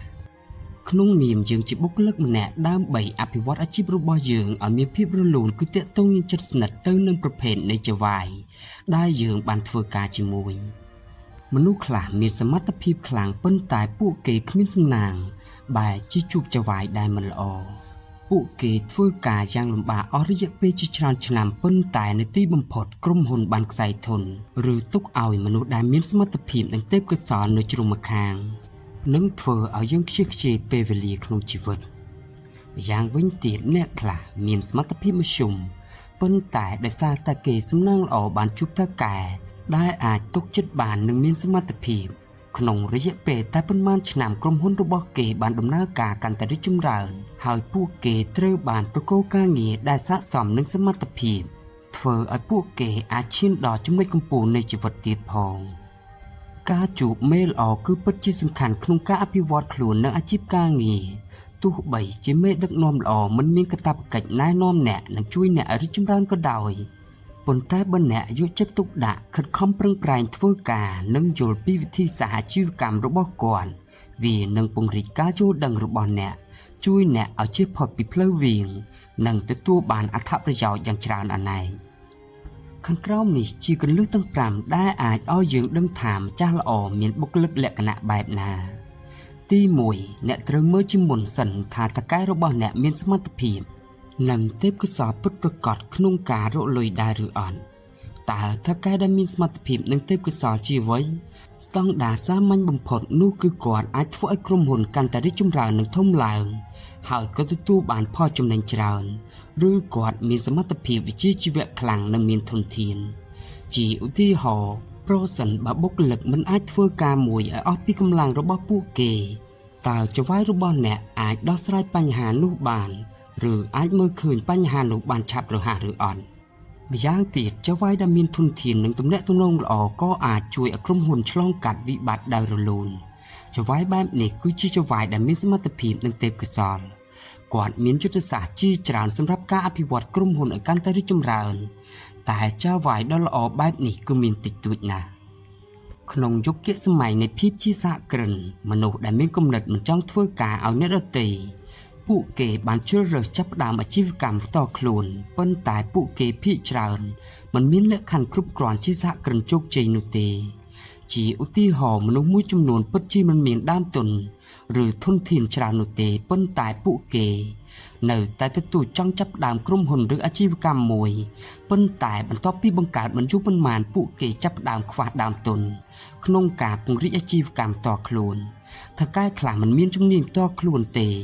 ដូច្នេះពួកគេតែងតែជួលអ្នកជំនាញពី3នាក់ប៉ុន្តែមានតកែជាច្រើនបានចាត់ទុកអ្នកជំនាញទាំងនោះថាជាមនុស្សល្ងងហើយតែងតែបោកប្រាស់ពួកគេប្រើទៅវិញប្រសិនបើអ្នកធ្វើការជាមួយចៅហ្វាយបែបនេះមិនយូរមិនឆាប់ទេអ្នកនឹងជួបការបរាជ័យក្នុងអាជីពការងាររបស់អ្នកការជ្រើសរើសចៅហ្វាយគឺដូចជាការដំណើរការរែងមាសឬត្បូងវាពិបាករកចៅហ្វាយដែលអាចទុកចិត្តបានប៉ុន្តែចៅហ្វាយដែលមានសមត្ថភាពអន់គឺមានគ្រប់ទីកន្លែងមនុស្សជាច្រើនតែចាប់អារម្មណ៍ថាចៅហ្វាយរបស់គាត់មានចរិតល្អឬអត់ទៅវិញជាការពិតណាស់ចរិតរបស់ចៅហ្វាយគឺសំខាន់ប៉ុន្តែវាមិនមែនជាអត្ថប្រយោជន៍ទី1នោះទេក្នុងនាមជាអាជីវករឬពាណិជ្ជករថៅកែជាច្រើននឹងធ្វើរឿងដែលពួកគេមិនចូលចិត្តឬសូម្បីដែលបំពានគោលការណ៍របស់ពួកគេក៏ដោយដើម្បីធ្វើឲ្យក្រុមហ៊ុនរបស់ពួកគេដំណើរការល្អក៏មានថៅកែខ្លះរកលុយដោយកខ្វក់ដោយលក់ផលិតផលคล้ายៗជាដើមនៅពេលនិយាយអំពីអាជីវកម្មរឿងដំបូងដែលថៅកែគិតមុនគេគឺផលប្រយោជន៍របស់ក្រុមហ៊ុនការរស់រានមានជីវិតរបស់ខ្លួនឯងនិងការអភិវឌ្ឍដោយមិនគិតពីក្រមសីលធម៌ថៅកែខ្លះជាមនុស្សល្អពួកគេល្អចំពោះបុគ្គលិកនិងអតិថិជនប៉ុន្តែក្រុមហ៊ុនរបស់ពួកគេគឺមិនអាចរកប្រាក់ចំណេញបានទេចៅហ្វាយខ្លះហាក់ដូចជាដឹងអ្វីៗទាំងអស់ប៉ុន្តែគេគ្រាន់តែជាអ្នកដឹកនាំមធ្យមប៉ុណ្ណោះប្រសិនបើអ្នកធ្វើការជាមួយចៅហ្វាយបែបនេះភាគច្រើនអ្នកអាចរៀនសូត្រពីជំនាញវិជ្ជាជីវៈដែលត្រូវនឹងមុខតំណែងអ្នកប៉ុណ្ណោះតែជំនាញផ្សេងៗក្រៅពីមុខតំណែងរបស់អ្នកគឺអ្នកមិនអាចរៀនសូត្របានទេហើយក៏មិនអាចរៀនសូត្រពីវិធីរកប្រាក់បានដែរមនុស្សមួយចំនួនបានធ្វើការនៅក្រុមហ៊ុនមួយយូរមកហើយប៉ុន្តែក្រៅពីជំនាញដែលត្រូវការក្នុងមុខតំណែងរបស់ពួកគេបានរៀនសូត្រតិចតួចបំផុតពីក្រុមហ៊ុនដូច្នេះអ្នកត្រូវគិតឲ្យបានច្បាស់លាស់អំពីគោលបំណងរបស់អ្នកក្នុងការចូលធ្វើការកន្លែងមួយតើអ្នកចូលធ្វើដើម្បីអ្វីដើម្បីរៀនជំនាញរកលុយឬដើម្បីអ្វីផ្សេងប្រសិនបើការងារគ្រាន់តែជាគោលដៅបណ្ដោះអាសន្នរបស់អ្នកនោះអ្នកត្រូវរៀនជំនាញបន្ថែមទៀតដែលអ្នកមិនអាចរៀនក្រៅពីមុខតំណែងផ្លូវការបច្ចុប្បន្នរបស់អ្នកចៅហ្វាយដែលមានសមត្ថភាពនិងទេពកោសល្យគឺជាគំរូល្អបំផុតសម្រាប់អ្នកឧទាហរណ៍ការយល់ដឹងអំពីផលិតផលការវិនិច្ឆ័យទីផ្សាររបៀបដោះដូរទីផ្សាររបៀបគ្រប់គ្រងលក្ខណៈឲ្យតែអ្នកជាមនុស្សយកចិត្តទុកដាក់អ្នកនឹងអាចរៀនសូត្រពីចៅហ្វាយរបស់អ្នកបានច្រើនស្វែងយល់បន្ថែមអំពីអ្វីដែលបុគ្គលិកស្នូលរបស់ក្រុមហ៊ុននិយាយអំពីចៅហ្វាយរបស់អ្នកបើគេគ្រប់ចៅហ្វាយរបស់អ្នកខ្លាំងនោះចៅហ្វាយគឺជាមនុស្សដែលមានសមត្ថភាពប៉ុន្តែបើគេនិយាយមើលងាយចៅហ្វាយនោះកម្រិតរបស់ចៅហ្វាយគឺមិនខ្ពស់ទេទី2ជ្រើសរើសចៅហ្វាយដែលច្បាស់លាស់អំពីការផ្ដល់រង្វាន់និងការដាក់ទណ្ឌកម្មហើយយកចិត្តទុកដាក់ចំពោះការអភិវឌ្ឍរបស់ក្រុមហ៊ុនថៅកែដែលហ៊ានផ្ដល់រង្វាន់បញ្ជាក់ថាគាត់មានចិត្តទូលាយហើយថៅកែដែលហ៊ានដាក់ទោសគឺជាមនុស្សដឹងខុសដឹងត្រូវនៅក្រោមកលៈទេសៈធម្មតាការផ្ដល់រង្វាន់និងការដាក់ទណ្ឌកម្មត្រូវធ្វើតាមស្តង់ដារនិងមូលដ្ឋាននៅក្នុងក្រុមហ៊ុនបែបនេះបុគ្គលិកនឹងមានការព្រួយបារម្ភតិចតួចនៅកន្លែងធ្វើការសម្រាប់អង្គការនិងក្រុមហ៊ុនរង្វាន់និងការដាក់ទណ្ឌកម្មគឺជាឧបករណ៍គ្រប់គ្រងដ៏សំខាន់ប្រសិនបើអ្នកទើបតែចូលកន្លែងធ្វើការអ្នកអាចមើលឃើញដោយភ្នែករបស់អ្នកពីរបៀបដែលចៅហ្វាយរបស់អ្នកផ្ដល់រង្វាន់និងដាក់ទណ្ឌកម្មមនុស្សដែលហេតុផលច្បាស់លាស់ដែលនឹងផ្ដល់ឲ្យអ្នកនៅការយល់ដឹងកាន់តែស៊ីជម្រៅអំពីការគ្រប់គ្រងរបស់គាត់ខ្ញុំបានឃើញការផ្លាស់ប្ដូរបុគ្គលិកភ្លាមបន្ទាប់ពីខ្ញុំចូលកន្លែងធ្វើការអ្នកគ្រប់គ្រងបានបណ្ដេញអនុប្រធានម្នាក់ដែលធ្វើការជាមួយគាត់អស់រយៈពេលជាង10ឆ្នាំដោយសារតែគាត់បានដាក់បញ្ជាទិញខុសហើយលេចធ្លាយនៅផែនការរបស់ក្រុមហ៊ុនទៅដៃគូប្រកួតប្រជែងរបស់គាត់អនុប្រធាននេះតែងតែជាសសរស្តម្ភរបស់ក្រុមហ៊ុនហើយគាត់ត្រូវបានគេកោតសរសើរយ៉ាងច្រើន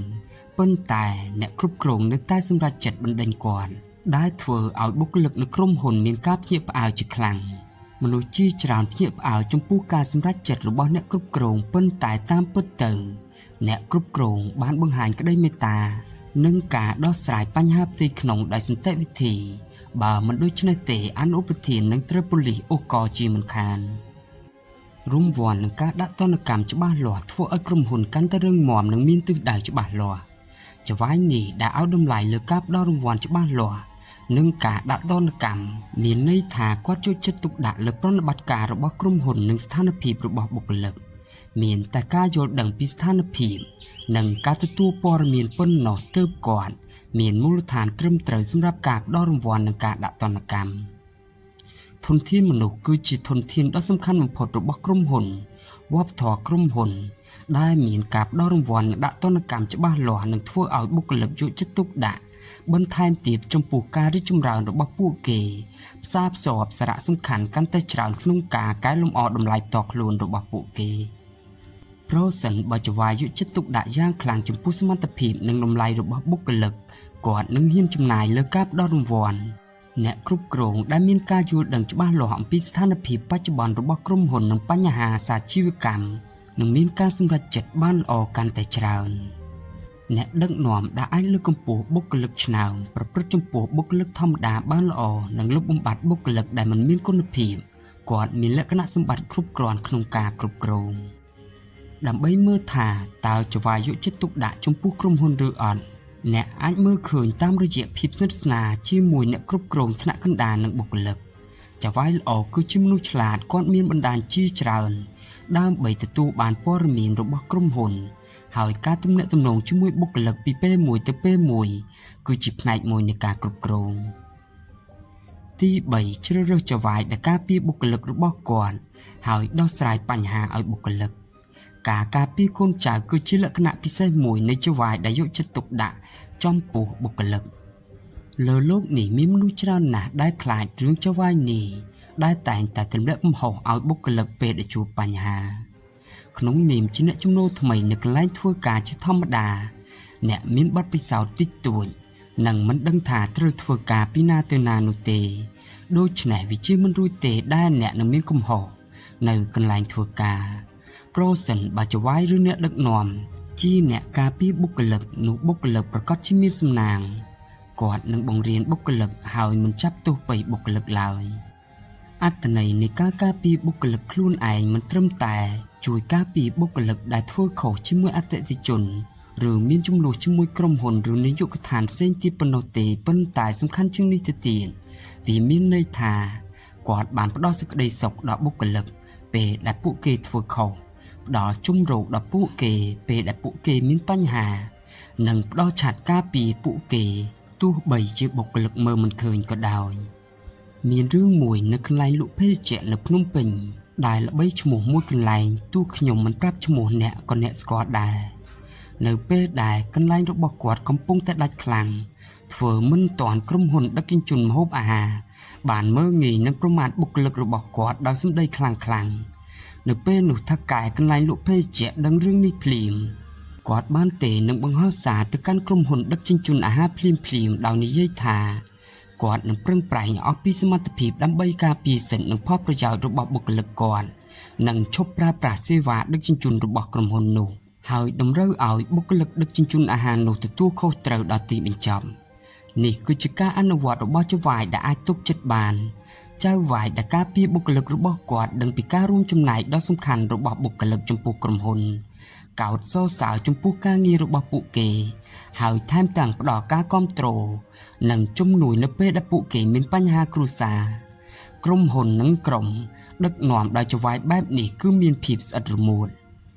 ការយល់ដឹងរបស់ចៅហ្វាយនេះក្នុងការការពារបុគ្គលិករបស់ខ្លួនមិនមែនមានន័យថាគាត់ការពារអកប្បកិរិយាខុសឬទង្វើអាក្រក់នោះទេគ្រាន់តែចៅហ្វាយបែបនេះអាចថ្លឹងថ្លែងពីសារៈសំខាន់នៃអ្វីដែលសំខាន់ជាងប៉ុន្តែយ៉ាងហោចណាស់នៅក្នុងក្រុមហ៊ុនបែបនេះបុគ្គលិកនឹងមានអារម្មណ៍ថាសុវត្ថិភាព4ជ្រើសរើសចៅហ្វាយដែលមានគំនិតទូលំទូលាយពេលនិយាយពីចិត្តមនុស្សខ្លះនឹងគិតពីការអត់ឱនតាមពិតការអត់ឱននិងចិត្តទូលាយមិនមែនជារឿងដូចគ្នានោះទេចៅហ្វាយនេះខ្លះប្រហែលជាមិនចិត្តទូលាយប៉ុន្តែមិនអត់ឱននោះទេជាពិសេសនៅពេលដែលជួបបញ្ហាដែលបុគ្គលិកបំពានគោលការណ៍ឬច្បាប់ក្រុមហ៊ុនការអត់ឱនចំពោះបញ្ហាដែលមិនទាក់ទងជាមួយនឹងគោលការណ៍និងច្បាប់ក្រុមហ៊ុនគឺជាការអត់ឱនដ៏មានតម្លៃនិងត្រឹមត្រូវបំផុតមានវិធីពីរយ៉ាងដើម្បីមើលថាចៅហ្វាយមានគំនិតទូលំទូលាយឬអត់ទី1តើគាត់ជាកំហឹងនៅក្នុងក្រុមហ៊ុនឬអត់ទី2ថាតើបុគ្គលិកស្នូលរបស់គាត់មានបុគ្គលិកលក្ខណៈប្រភេទណាខ្លះ មានរឿងធំនិងតូចជាច្រើនដែលកើតឡើងនៅក្នុងក្រុមហ៊ុន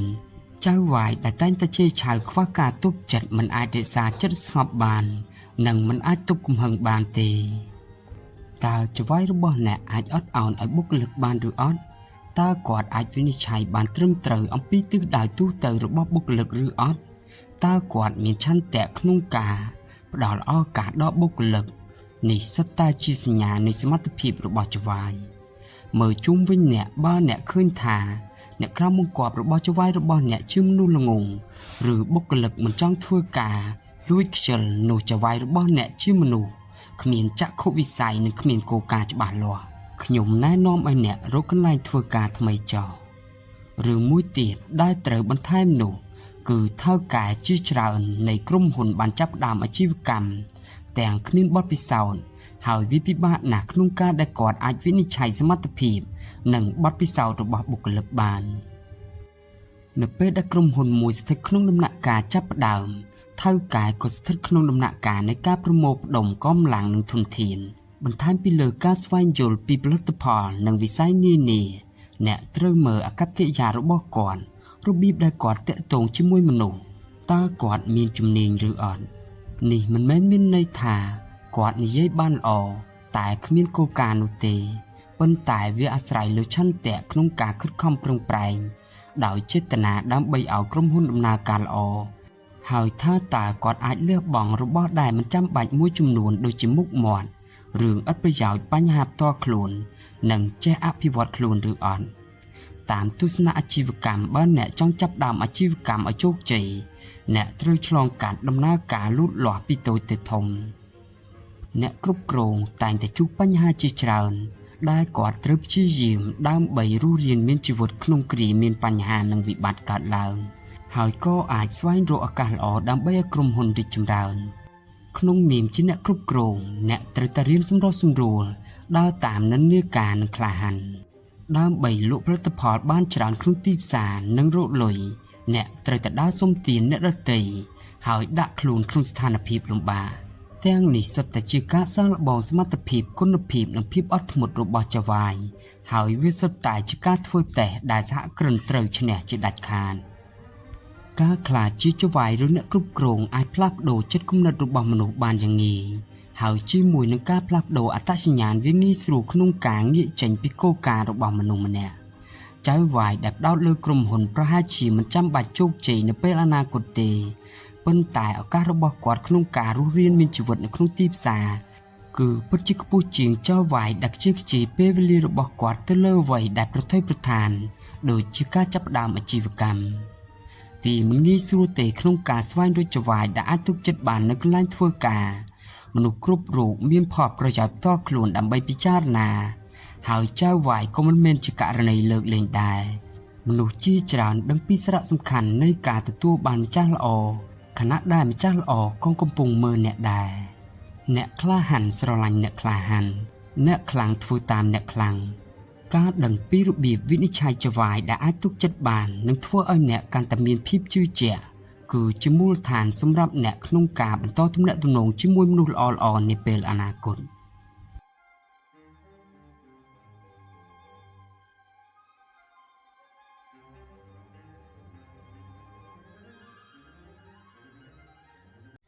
ខ្ញុំគិតថាមូលហេតុដែលមនុស្សគិតខ្លី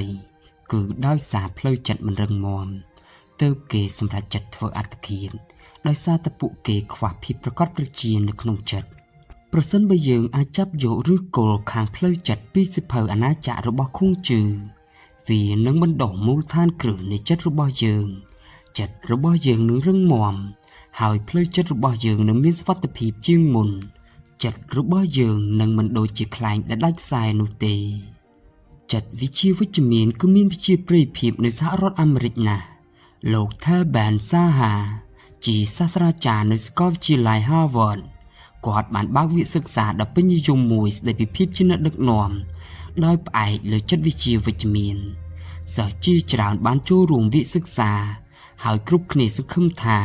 នឹងបានយល់ពីវាអាចបង្កើតគំនិតវិជ្ជមាននិងជីវិតពីទស្សនៈនៃចិត្តវិជ្ជាវិជ្ជមាននៅពេលដែលលោកសាហាបង្រៀនមេរៀនដំបូងស្ដីពីភាពជាអ្នកដឹកនាំ គាត់បានបង្ហាញរូបភាពរបស់ខុងជឺហើយបានដកស្រង់សម្ដីរបស់ខុងជឺថាដាំដុះខ្លួនឯងគ្រប់គ្រងគ្រួសារគ្រប់គ្រងប្រទេសជាតិនិងនាំមករកសន្តិភាពដល់ពិភពលោកគាត់ជឿថាការផ្លាស់ប្ដូរពិភពលោកគឺត្រូវផ្លាស់ប្ដូរខ្លួនឯងជាមុនវាជាខ្លឹមសារតំណាងនៃចិត្តវិទ្យាវិជ្ជមានសិភៅអាណាចក្ររបស់ខុងជឺគឺជាសៀវភៅចិត្តវិទ្យាវិជ្ជមានក្នុងចំណោមសាលាគំនិតរាប់រយនៅក្នុងប្រទេសចិនចិត្តវិទ្យាវិជ្ជមានដ៏ជ្រាលជ្រៅនិងងាយស្រួលយល់បំផុតគឺសៀវភៅអាណាចក្ររបស់ខុងជឺសៀវភៅនេះត្រូវបានគេជឿថាវាមានកម្លាំងជំរុញគួរឲ្យទុកចិត្តបំផុតនៅលើពិភពលោកហើយសៀវភៅនេះបានបង្ហាញជំនឿទាំង6របស់ខុងជឺជំនឿទី1របស់ខុងជឺបានដឹងថាពិភពលោកគួរឲ្យទុកចិត្តនៅពេលដែលជីវិតយើងមានបញ្ហាមនុស្សម្នាក់មានអារម្មណ៍ថាគ្មាននរណាគាំទ្រគាត់ទេគ្រឹះនៃផែនដីនៅក្រោមជើងរបស់គាត់ត្រូវរង្គោះរង្គើហើយមនុស្សម្នាក់មានអារម្មណ៍ថាខ្លួនរបស់គេកំពុងត្រូវខ្សាច់ស្រូបឬធ្លាក់ចូលក្នុងវាលភក់ស្រូបដ៏ជ្រៅមិនមានអ្វីអាចតោងសង្គ្រោះជីវិតគេបានទេនៅពេលនោះមនុស្សម្នាក់នឹងធ្លាក់ចូលក្នុងស្ថានភាពអស់សង្ឃឹមចំណែកឯជីវិតរបស់ខុងជឺក៏មិនរលូនដូចយើងដែរគាត់បានចាកចេញពីនគរលូហើយធ្វើដំណើរជុំវិញនគរទាំងអស់ដោយចំណាយពេលជាង10ឆ្នាំដើម្បីស្វែងរកមុខតំណែងផ្លូវការដើម្បីសម្រេចឧត្តមគតិរបស់គាត់ខុងជឺត្រូវបានផ្លាស់ប្ដូរទីលំនៅនិងធ្វើដំណើរដូចជាឆ្កែវង្វេងអត់ម្ចាស់ទោះបីជាគាត់មានកេរ្តិ៍ឈ្មោះជាបុគ្គលមានវប្បធម៌ខ្ពង់ខ្ពស់ក៏ដោយក៏សំណើគោលនយោបាយរបស់គាត់មិនត្រូវបានផ្ដល់តម្លៃដោយគ្រួសាររាជវង្សជៅហើយក៏មិនត្រូវបានទទួលស្គាល់ដោយស្ដេចនគរផ្សេងដែរអ្វីត្បិតតែគាត់ជួបប្រទះនឹងការលំបាកគ្រប់ទីកន្លែងក៏ដោយក៏ខុងជឺមិនដែលបាក់ទឹកចិត្តឡើយហេតុអ្វីបានជាខុងជឺអាចធ្វើឲ្យផ្លូវចិត្តរបស់គាត់មិនដួលរលំព្រោះក្នុងโลกនេះមានអំណាចដ៏វិសេសវិសាលមួយដែលគាត់អាចពឹងពាក់បានខុងជឺបាននិយាយថាគាត់ដឹងពីឆន្ទៈនៃឋានសួគ៌នៅអាយុ50ឆ្នាំដោយសារតែឆន្ទៈនៃឋានសួគ៌ស្ថិតក្នុងបេះដូងរបស់គាត់ខុងជឺមានការយល់ដឹងអំពីបេសកកម្មនិងអ្វីដែលគាត់ត្រូវធ្វើខុងជឺកើតក្នុងគ្រួសារវណ្ណៈទាបជាកូនមិនស្របច្បាប់ចិញ្ចឹមដោយម្ដាយវ័យក្មេងដែលមិនបានរៀបការដូចនេះជីវិតរបស់គាត់គ្មានទីពឹងតាំងពីតូចខុងជឺបានដឹងថាគាត់ជាប់ទាក់ទងនឹងឆន្ទៈនៃឋានសួគ៌ដូច្នេះគាត់បាននិយាយថានៅអាយុ50ឆ្នាំខ្ញុំដឹងពីឆន្ទៈនៃឋានសួគ៌ហើយឋានសួគ៌បានផ្ដល់ឲ្យខ្ញុំនូវគុណធម៌វិញ្ញាណរបស់គាត់បានឆ្លងផុតការជិះជាន់នៃវណ្ណៈសង្គមទាំងស្រុងគាត់មានជំនឿដ៏ខ្ពង់ខ្ពស់នៅក្នុងចិត្តរបស់គាត់ដែលជាជំនឿលើអំណាចគ្រប់គ្រងខ្ពស់បំផុតនៅក្នុងសកលលោកគឺអំណាចនៃឋានសួគ៌ឬព្រះឋានសួគ៌ខុងជឺសំដៅទៅលើជំនឿលើខ្មោចឬវិញ្ញាណនៃបុព្វបុរសព្រះសំដៅទៅលើធម្មជាតិដូចជាព្រះអាទិត្យព្រះច័ន្ទភ្នំនិងទន្លេជាដើមមនុស្សដែលមានជំនឿគឺមានគ្រឹះនៅក្នុងចិត្តដ៏រឹងមាំដូចជាមានថ្មនៅពីក្រោមជើងរបស់យើងមិនឲ្យខ្សាច់ឬភក់ស្រូបយើងបានឡើយការឡើងចុះនៃជីវិតភាពជោគជ័យឬបរាជ័យមិនប៉ះពាល់ដល់សន្តិភាពនិងផ្លូវចិត្តរបស់យើងឡើយជំនឿមានន័យថាទុកចិត្តលើអំណាចឋានសួគ៌និងព្រះនៅពេលដែលយើងចូលទៅក្នុងពិភពលោកដ៏ច្របូកច្របល់អ្វីដែលយើងចង់បានបំផុតគឺសន្តិភាពសុខភាពល្អនិងសុភមង្គលក្នុងជីវិតហើយជំនឿគឺសំខាន់ណាស់ព្រោះវាអាចផ្ដល់ឲ្យយើងនូវភាពជឿជាក់ដ៏រឹងមាំនៅក្នុងចិត្តរបស់យើងនិងអាចឲ្យយើងស៊ូទ្រាំនឹងការលំបាកនិងឧបសគ្គនៃជីវិតខុងជឺបានរក្សានូវទំនុកចិត្តភាពសុទិដ្ឋិនិយមនិងបើកចិត្តឲ្យទូលាយនៅចំកណ្ដាលនៃរង្វង់ជីវិតរបស់គាត់អ្នកខ្លះសើចចំអកថាគាត់គឺជាឆ្កែវង្វេងប៉ុន្តែតាមពិតមនុស្សទាំងអស់នេះមិនយល់ពីខុងជឺជឿលើឆន្ទៈនៃឋានសួគ៌ឆន្ទៈនៃឋានសួគ៌គឺជាជោគវាសនាផ្លូវទៅកាន់នយោបាយរបស់ខុងជឺត្រូវបានរៀបរៀងក៏ពិតមែនប៉ុន្តែគាត់បានដកថយមកក្រោយដើម្បីសិក្សានិងបង្រៀនសិស្សវិញគាត់នៅតែចង់សម្រេចបេសកកម្មរបស់គាត់នៅក្នុងពិភពលោកនៃវប្បធម៌ដើម្បីបង្ហាញពីឧត្តមគតិរបស់គាត់ហើយនៅទីបំផុតគាត់បានបន្សល់ទុកនូវមរតកនៃវប្បធម៌រាជវង្សជៅនិងជាស្ថាបនិកនៃលទ្ធិខុងជឺ ដូច្នេះហើយនៅពេលដែលខ្ញុំអានសិភៅអាណាចក្រខ្ញុំបានឃើញសារដំបូងគេបង្អស់គឺមានសេចក្តីទុកចិត្តនៅក្នុងចិត្តរបស់យើងហើយមានកម្លាំងគួរឲ្យទុកចិត្តនៅក្នុងពិភពលោកជីវិតពោពេញដោយការលំបាកប្រសិនបើយើងលាតត្រដាងព័ត៌មានខ្លះអំពីជោគវាសនាតាំងពីតូចរបស់យើងនឹងដឹងថានៅពេលដែលយើងច្របូកច្របល់នឹងជួបឧបសគ្គក្នុងជីវិតនៅពេលដែលយើងមិនអាចស្វែងរកការគាំទ្រពីសង្គមឪពុកម្ដាយនិងមិត្តភ័ក្តិរបស់យើងនៅតែមានកន្លែងមួយដែលយើងអាចស្វែងរកជំនួយបានពោលគឺឋានសួគ៌និងព្រះនិយាយឲ្យសាមញ្ញប្រឹងឲ្យអស់សមត្ថភាពបណ្ដោយតាមព្រហ្មលិខិតទើបជីវិតយើងមិនចេះបាក់ទឹកចិត្តគុណភាពផ្លូវចិត្តដែលបង្កើតឡើងនៅលើមូលដ្ឋាននៃអារម្មណ៍គឺជាគុណភាពផ្លូវចិត្តដ៏សំខាន់បំផុតវាពិតជាអាចធ្វើឲ្យយើងគ្រប់គ្រងជីវិតរបស់យើងបានសរុបមកសិភៅអាណាចក្រគឺជាចិត្តវិទ្យាវិជ្ជមានដែលជាចិត្តវិទ្យាផ្អែកលើជំនឿខ្ពស់បំផុតជំនឿទី2របស់ខុងជឺជឿថាជោគវាសនានៃឋានសួគ៌គឺសំដៅទៅលើសេចក្តីសប្បុរសនិងសេចក្តីស្រឡាញ់មនុស្សរាល់គ្នាគួរតែមានសេចក្តីសប្បុរសនិងសេចក្តីស្រឡាញ់ប្រសិនបើមនុស្សម្នាក់តាំងចិត្តថាខ្លួនមានចិត្តល្អនោះគេមិនធ្វើអំពើអាក្រក់ទេមានន័យថាបុគ្គលដែលតាំងចិត្តធ្វើជាជនសប្បុរសនឹងមិនធ្វើអំពើអាក្រក់ជាដាច់ខាតខុងជឺបានជឿលើព្រះហើយប្រកាសក្នុងចិត្តថា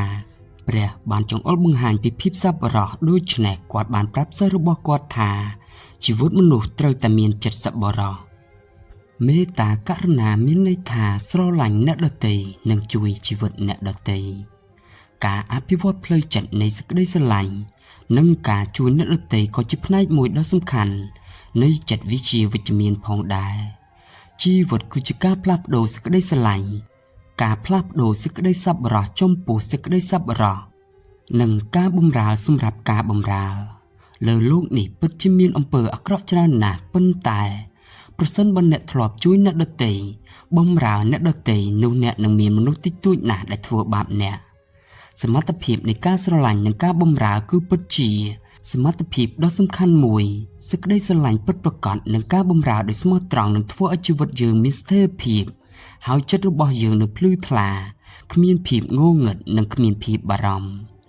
នេះគឺជាចំណុចទី2ដែលខុងជឺបានជឿដែលជាការគូសបញ្ជាក់ម្ដងហើយម្ដងទៀតទៅក្នុងសៀវភៅអាណាចក្ររបស់គាត់ជំនឿទី3របស់ខុងជឺជឿថាពិភពលោកមានសណ្ដាប់ធ្នាប់ត្រឹមត្រូវគឺពឹងលើសេចក្តីសប្បុរសសេចក្តីស្រឡាញ់និងមេត្តាករុណាចំណុចទី3របស់ខុងជឺមានសារៈសំខាន់ខ្លាំងណាស់គាត់បានជឿថាពិភពលោកនេះត្រូវតែមានចិត្តសប្បុរសដែលមកពីឋានសួគ៌អាចធ្វើឲ្យពិភពលោកមានសេចក្តីមេត្តាហើយទិសដៅនៃឋានសួគ៌គឺសេចក្តីស្រឡាញ់ការបង្កើតនិងការថែរក្សាសណ្ដាប់ធ្នាប់ពិភពលោកគឺស្ថិតលើសេចក្តីមេត្តាករុណាសេចក្តីមេត្តាករុណានេះមិនត្រឹមតែយើងត្រូវមានក្នុងពេលដែលយើងកាន់អំណាចធំប៉ុណ្ណោះទេយើងត្រូវតែមានវានៅក្នុងផ្ទះនៅកន្លែងធ្វើការនៅក្នុងសង្គមនិងពេលណាទាំងអស់ជំនឿទី4របស់ខុងជឺជឿថាបុគ្គលិកលក្ខណៈរបស់យើងអាចត្រូវបានកែលម្អនិងល្អឥតខ្ចោះតាមរយៈការគោរពព្រះ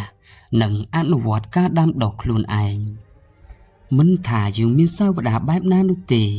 ឲ្យតែយើងខិតខំសិក្សានិងអនុវត្តការដាំដុះខ្លួនឯងយើងនឹងអាចកែលម្អខ្លួនឯង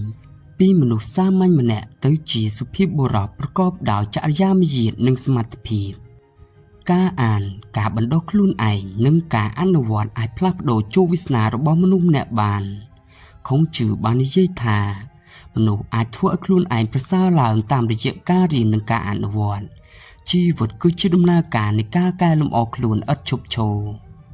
លោក Michael Pitt សាស្ត្រាចារ្យដ៏ល្បីល្បាញនៅសាកលវិទ្យាល័យ Harvard បង្រៀនអំពីគោលនយោបាយនិងសីលធម៌របស់ប្រទេសចិន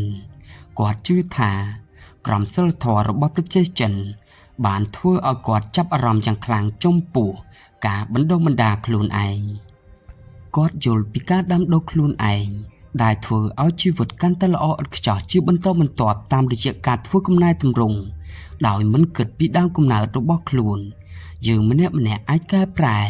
ខ្លួនបានជានិច្ចដើម្បីធ្វើឲ្យខ្លួនយើងកាន់តែល្អឥតខ្ចោះការដាំដុះខ្លួនឯងគឺជាអ្វីដែលពិសេសនៅក្នុងស្មារតីវប្បធម៌ចិន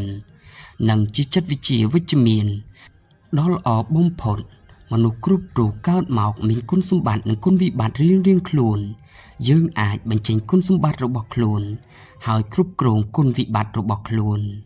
និងធ្វើឲ្យខ្លួនឯងក្លាយជាមនុស្សល្អឥតខ្ចោះនេះគឺជាចរិតលក្ខណៈខាងវិញ្ញាណរបស់ខុងជឺជំនឿទី5របស់ខុងជឺជឿថាពិភពលោកគួរតែត្រូវបានកែលម្អនៅពេលដែលយើងនៅមានជីវិតយើងគួរធ្វើការយ៉ាងសកម្មដើម្បីកែលម្អពិភពលោកខុងជឺបានធ្វើដំណើរជុំវិញនគរនានាយ៉ាងលំបាកដោយព្យាយាមផ្គាប់ចិត្តមនុស្សគ្រប់ទិសទីដើម្បីទទួលបានតំណែងអំណាចដើម្បីសម្រេចបាននូវឧត្តមគតិរបស់គាត់ការខិតខំប្រឹងប្រែងរបស់ខុងជឺបានទទួលផ្លែផ្កានៅក្នុងយុគសម័យដ៏ច្របូកច្របល់នៃចុងសម័យនៃទាឃរដូវនិងសោទរដូវខុងជឺបានបង្កើតពិធីសាសនានិងអរិយធម៌តន្ត្រីរបស់រាជវង្សជៅតាមរយៈការកែសម្រួលនិងការចងក្រងសៀវភៅយ៉ាងលំបាកដែលជាប្រពៃណីដ៏សំខាន់បំផុតនៅក្នុងវប្បធម៌ចិនការចូលរួមចំណែករបស់ខុងជឺចំពោះមរតកនៃអរិយធម៌រាជវង្សជៅគឺលើសពីអ្វីដែលមន្ត្រីរាជវង្សជៅសរសេរទៅទៀតជាមួយនឹងឧទាហរណ៍បែបនេះដរាបណាយើងប្រាជ្ញាថាខិតខំប្រឹងប្រែងនិងធ្វើសកម្មភាពនៅថ្ងៃនេះយើងអាចទទួលបានមរតកសែនដ៏ល្អនៅក្នុងប្រពៃណីទទួលយកអរិយធម៌ដ៏ល្អបំផុតនៅក្នុងពិភពលោកនិងបង្កើតប្រព័ន្ធបកស្រាយថ្មីនៃការសិក្សារបស់ជាតិសាសន៍យើងនិងវប្បធម៌ថ្មីនៃស្វ័យភាពសមភាពនិងកិច្ចសហប្រតិបត្តិការក្រោមជំនឿដែលប្រទេសយើងត្រូវការនាពេលអនាគតនៅក្នុងមរតកនៃការច្នៃប្រឌិតវប្បធម៌ខុងជឺគឺជាគំរូរបស់យើងគាត់មិនដែលបោះបង់ឬជៀសវាងការកែលម្អពិភពលោកឡើយជីវិតរបស់ខុងជឺគឺជាជីវិតលោកីជាជីវិតដែលត្រូវដើរតួនាទីក្នុងពិភពលោកពិតហើយខិតខំឆ្ពោះទៅមុខជំនឿទី6របស់ខុងជឺជឿថាជីវិតមានតម្លៃដោយសារសេចក្តីស្រឡាញ់និងភាពរីករាយខុងជឺបាននិយាយថាសរសើរជីវិតហើយជីវិតអ្នកនឹងរីករាយទោះបីជាខុងជឺបានធ្វើដំណើរជុំវិញនគរនានាហើយត្រូវបានអ្នកដទៃមើលងាយថាជាឆ្កែដែលវង្វេងគ្មានម្ចាស់ក៏គាត់មិនដែលមានទុក្ខនៅក្នុងចិត្តរបស់គាត់ដោយសារពាក្យទាំងអស់នេះដែរគាត់នៅតែរីករាយនឹងជីវិតហើយបន្តវាដោយសេរីភាពវាទាក់ទងទៅនឹងជំនឿរបស់គាត់ទៅលើព្រះជីវិតកើតចេញពីព្រះដោយសារតែព្រះមានចិត្តសប្បុរសនិងសេចក្តីស្រឡាញ់ហេតុអ្វីបានជាមនុស្សគួរបំផ្លាញជីវិតពិតរបស់ខ្លួនឯងបន្ទាប់ពីការបកស្រាយរបស់ខ្ញុំទាក់ទងទៅនឹងជំនឿទាំង6របស់ខុងជឺដែលទាក់ទងទៅនឹងខ្លឹមសារនៃចិត្តវិទ្យាវិជ្ជមានយើងអាចនិយាយបានថាវាមានតម្លៃខ្លាំងណាស់ជីវិតរបស់ខុងជឺគឺជាជីវិតដ៏វិជ្ជមានជីវិតនៃសេចក្តីជំនឿនិងការទុកចិត្តជីវិតនៃការលើកកម្ពស់យ៉ាងសកម្មនៃសេចក្តីសប្បុរសការបង្កើតនិងរក្សាសណ្ដាប់ធ្នាប់និងជីវិតនៃការកែលម្អពិភពលោកយ៉ាងសកម្មបម្រើមនុស្សនិងមនុស្សជាទីស្រឡាញ់មនុស្សបែបនេះគឺជាកម្លាំងវិជ្ជមាននៅក្នុងពិភពលោកឬធម្មពលវិជ្ជមានក្នុងពេលបច្ចុប្បន្នជំនឿទាំង6នេះហាក់បីដូចជាសាមញ្ញប៉ុន្តែវាអាចផ្លាស់ប្ដូរយើងពីជីវិតដ៏ក្រៀមក្រំទ្រុឌទ្រោមនិងអវិជ្ជមានបានវាមិនពិបាកទេសម្រាប់យើងក្នុងការយល់អំពីមូលហេតុដែលខុងជឺបានក្លាយជាចរន្តដ៏សំខាន់នៃគំនិតរបស់ជនជាតិចិនអស់រយៈពេលជាង 2000 ឆ្នាំមកហើយទស្សនៈនៃជំនឿទាំង6របស់ខុងជឺមានតម្លៃជាសកលសៀវភៅអាណាចក្ររបស់គាត់បានឈានដល់ចំណុចកំពូលខាងវិញ្ញាណនៃអរិយធម៌ចិនវាបានចាក់គ្រឹះសម្រាប់សែនវប្បធម៌ដ៏ជ្រៅរបស់ប្រជាជាតិចិនការអាននិងស្វែងយល់ពីសៀវភៅអាណាចក្រនឹងជួយអ្នកឲ្យមានកន្លែងសម្រាប់ដើរនិងកន្លែងសម្រាប់សម្រាកក្នុងបេះដូងរបស់អ្នក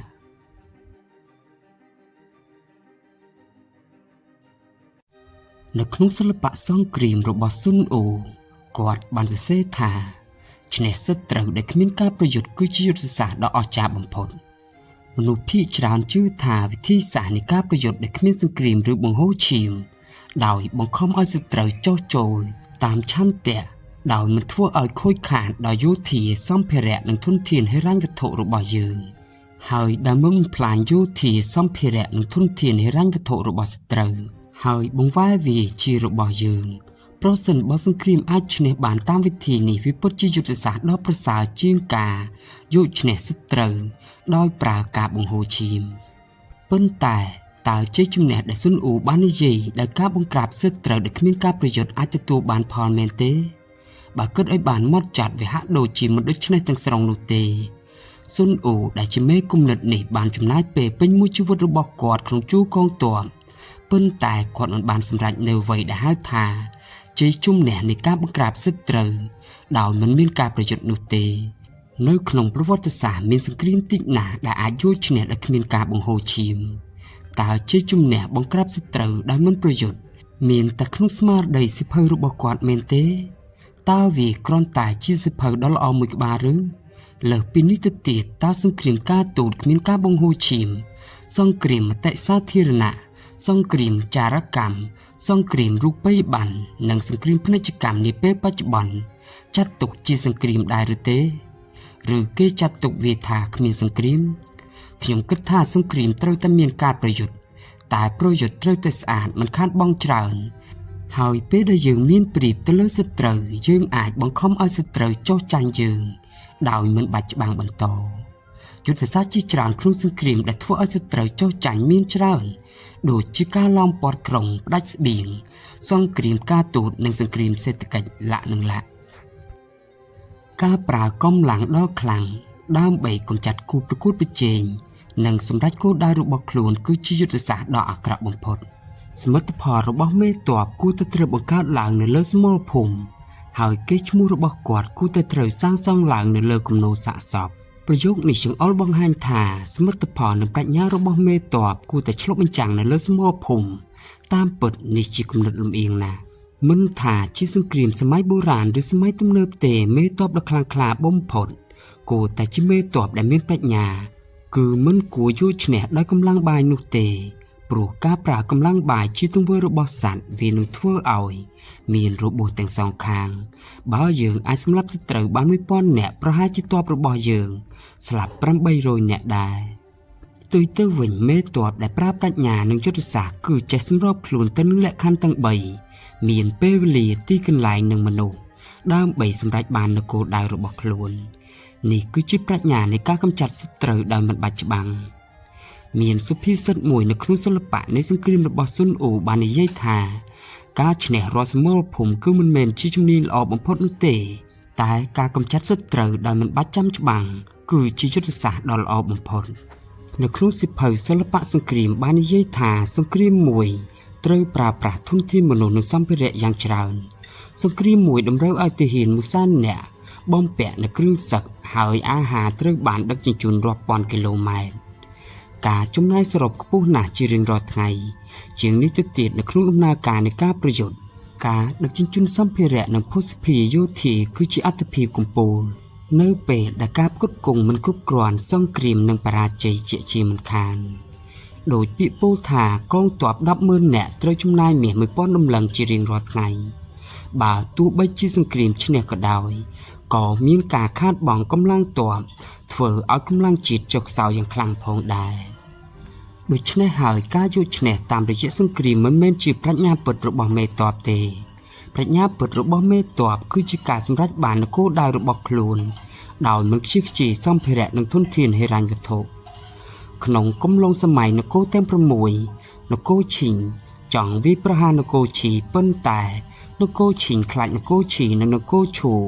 ចងសម្ព័ន្ធភាពនឹងគ្នាដូច្នេះហើយនគរឈីងបានបញ្ជូនចាងអ៊ីទៅនគរឈូធ្វើជាអ្នកបញ្ចុះបញ្ចូលគុំឲ្យនគរឈូរួមដៃជាមួយនគរឈីបន្ទាប់ពីចាងអ៊ីទៅដល់នគរឈូគាត់បានសួរប៉ាន់ម្ចាស់ស្ត្រីណានជាមួយនឹងអំណោយដ៏មានតម្លៃដូចជាត្បូងនិងគុជហើយបានសុំឲ្យនាងជួយគាត់ឲ្យជួបនឹងស្ដេចនគរឈូបន្ទាប់ពីចាងអ៊ីបានជួបស្ដេចនគរឈូគាត់បាននិយាយទៅកាន់ស្ដេចថាសុកចិត្តប្រគល់ដីនគរឈីង600 លីទៅកាន់នគរឈូដើម្បីចងសម្ព័ន្ធភាពរវាងនគរទាំងពីរស្ដេចឈូដែលមានចិត្តលោភលន់ចង់បានផលចំណេញទើបទ្រង់ទទួលយកការបញ្ចុះបញ្ចូលរបស់ចាងអ៊ី ดาวโยโปรมและកិច្ចព្រមព្រៀងសន្តិភាពនិងការមិនឈ្លានពានរវាងឈិញនិងឈូនៅពេលដែលដំណឹងនេះទៅដល់នគរឈីស្ដេចនគរឈីមានការខឹងសម្បាជាខ្លាំងទ្រង់គិតថានគរឈូរួមដៃជាមួយនគរឈីងក្បត់សម្ព័ន្ធភាពរវាងឈីនិងឈូដូច្នេះស្ដេចនគរឈីបានបិទព្រំដែនឈប់តាក់ទងជាមួយនឹងនគរឈូចំណែកឯការសន្យារបស់ចាងអ៊ីដែលថាប្រគល់ដីឲ្យនគរឈូ600លីគឺគ្រាន់តែជាពាក្យកុហកនៅពេលដែលបេសកជនរបស់នគរឈូទៅទាមទារដីស្ដេចនគរឈីងមិនបានប្រគល់តាមសន្យានោះទេពេលនោះស្ដេចនគរឈូខឹងសម្បាយ៉ាងខ្លាំងហើយបានដាក់បណ្ដាស្ដាស្ដេចនគរឈីងថាបំពេញកិច្ចសន្យាបន្ទាប់មកស្ដេចនគរឈូបានបញ្ជូនកងទ័ពទៅវាយប្រហារនគរឈីងនៅពេលនោះស្ដេចនគរឈូបានបាត់បង់ការគាំទ្រពីនគរឈីដូច្នេះហើយនគរឈូត្រូវប្រយុទ្ធតទល់ជាមួយនឹងនគរឈីងមួយទល់មួយជាលទ្ធផលនគរឈូត្រូវបានបរាជ័យ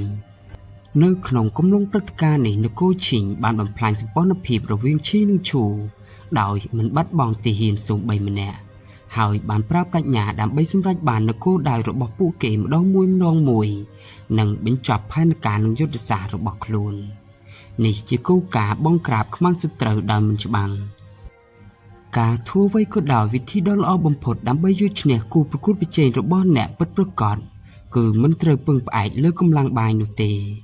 ទោះបីជាអ្នកឈ្នះដោយចៃដន្យបន្ទាប់ពីការប្រយុទ្ធជាមួយភាគីម្ខាងទៀតក៏ដោយវាជាការប្រថុយប្រថានហើយថែមទាំងកាត់បង់ធនធានជាច្រើនផងដែរទុយទៅវិញអ្នកគួរតែប្រើប្រាជ្ញាផ្ទាល់ខ្លួននិងលក្ខខណ្ឌផ្សេងៗដូចជាពេលវេលាទីកន្លែងនិងមនុស្សដើម្បីធ្វើឲ្យភាគីម្ខាងទៀតព្រមចោះចាញ់អ្នក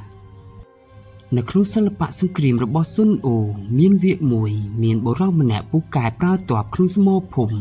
អាចធ្វើឲ្យកងទ័ពរបស់សត្រូវចោះចាញ់ជំនួសឲ្យការពឹងផ្អែកលើកម្លាំងប្រយុទ្ធគាត់អាចរឹបអូសយកជំរំរបស់សត្រូវជំនួសឲ្យការប្រើកម្លាំងទ័ពហើយអាចបំផ្លាញនគរសត្រូវជំនួសឲ្យការពឹងផ្អែកលើសង្គ្រាមដែលអូសបន្លាយពេលហើយនៅពេលដែលចាំបាច់ទោះបីជាគាត់ត្រូវបើកការវាយប្រហារយ៉ាងខ្លាំងក្លាក៏ដោយគាត់ត្រូវតែធានាថា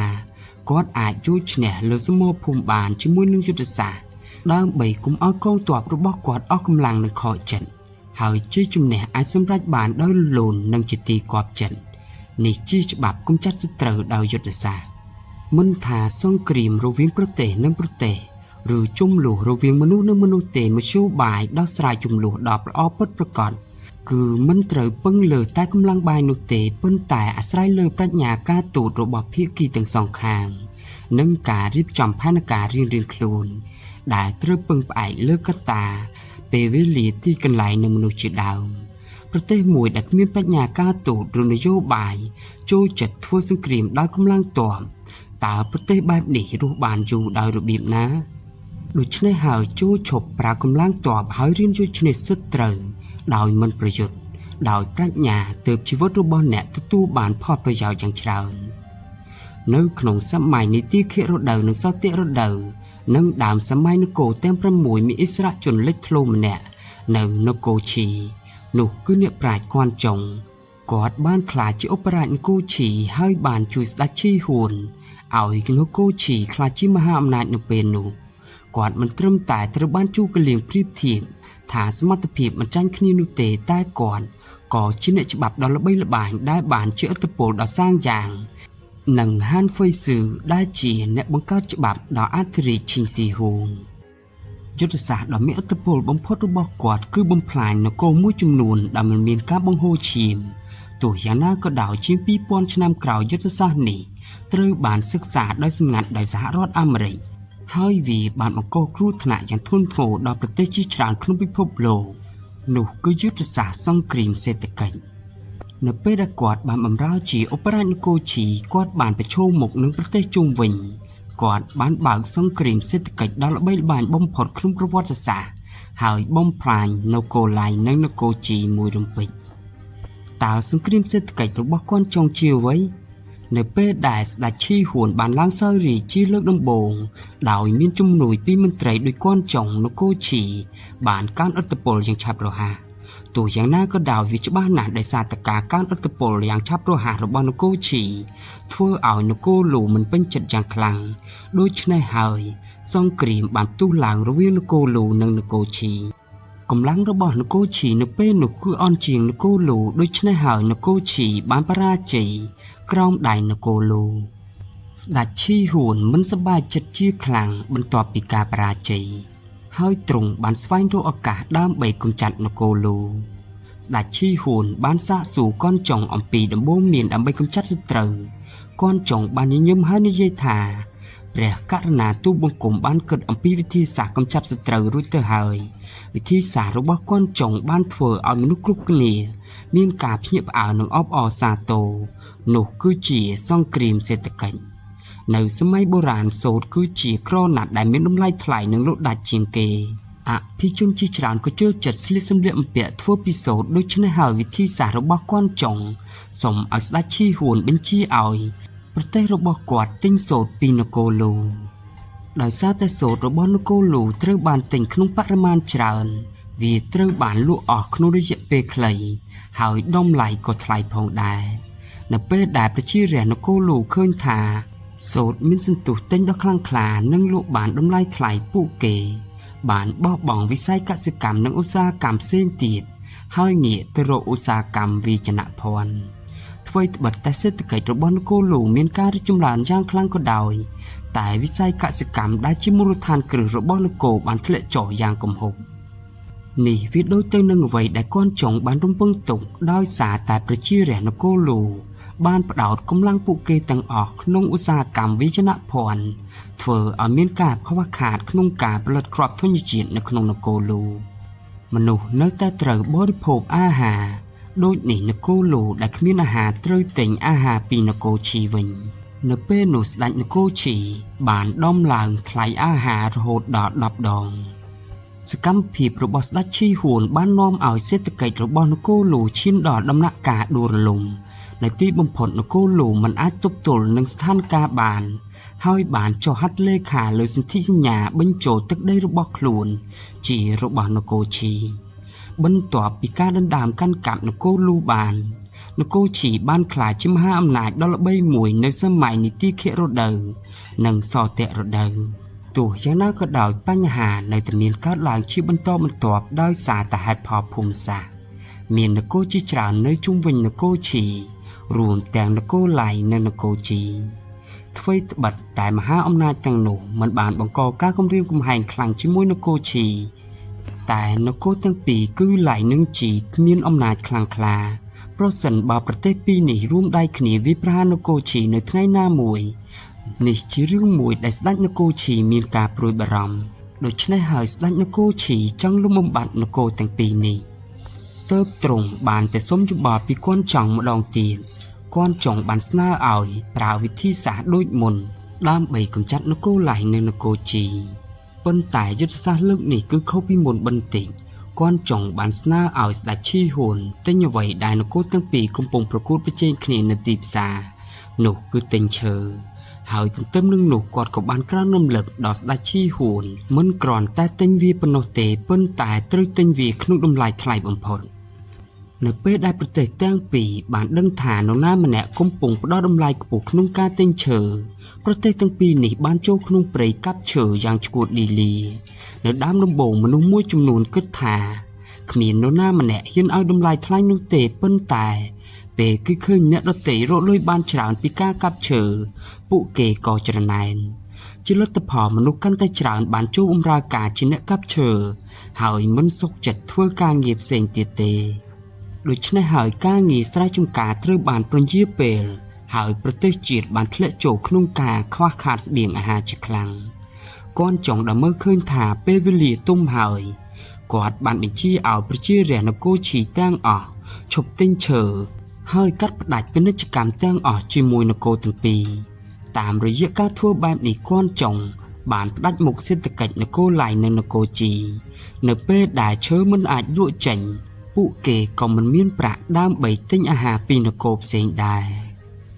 ดาวเมื่อคืนถาปุเกขมิ้นเพลดำใบรุรีมีนชีวิตประชีเรียนโกตั้งปีบานพลับโดตีรุมเลยเต้นโกชีได้ชื่อไว้ได้กวนจองบาน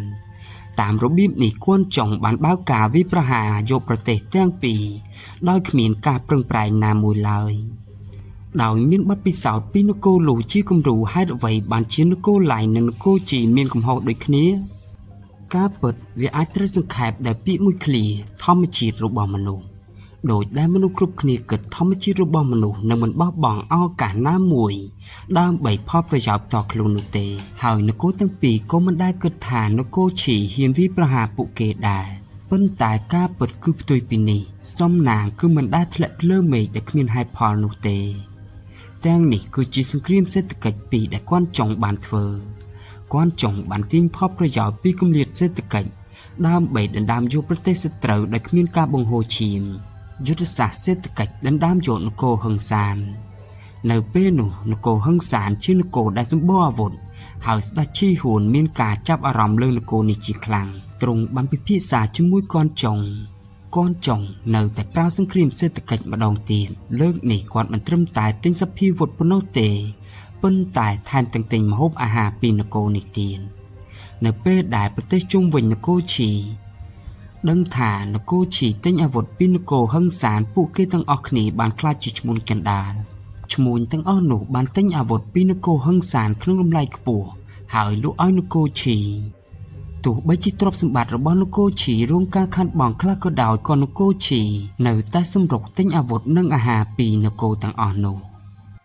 នៅពេលនោះតម្លៃអាវុធនិងអាហារនៅនគរហឹង្សានចាប់ផ្ដើមកើនតម្លៃគួរឲ្យព្រួយបារម្ភគួនចុងនៅតែបន្តទិញ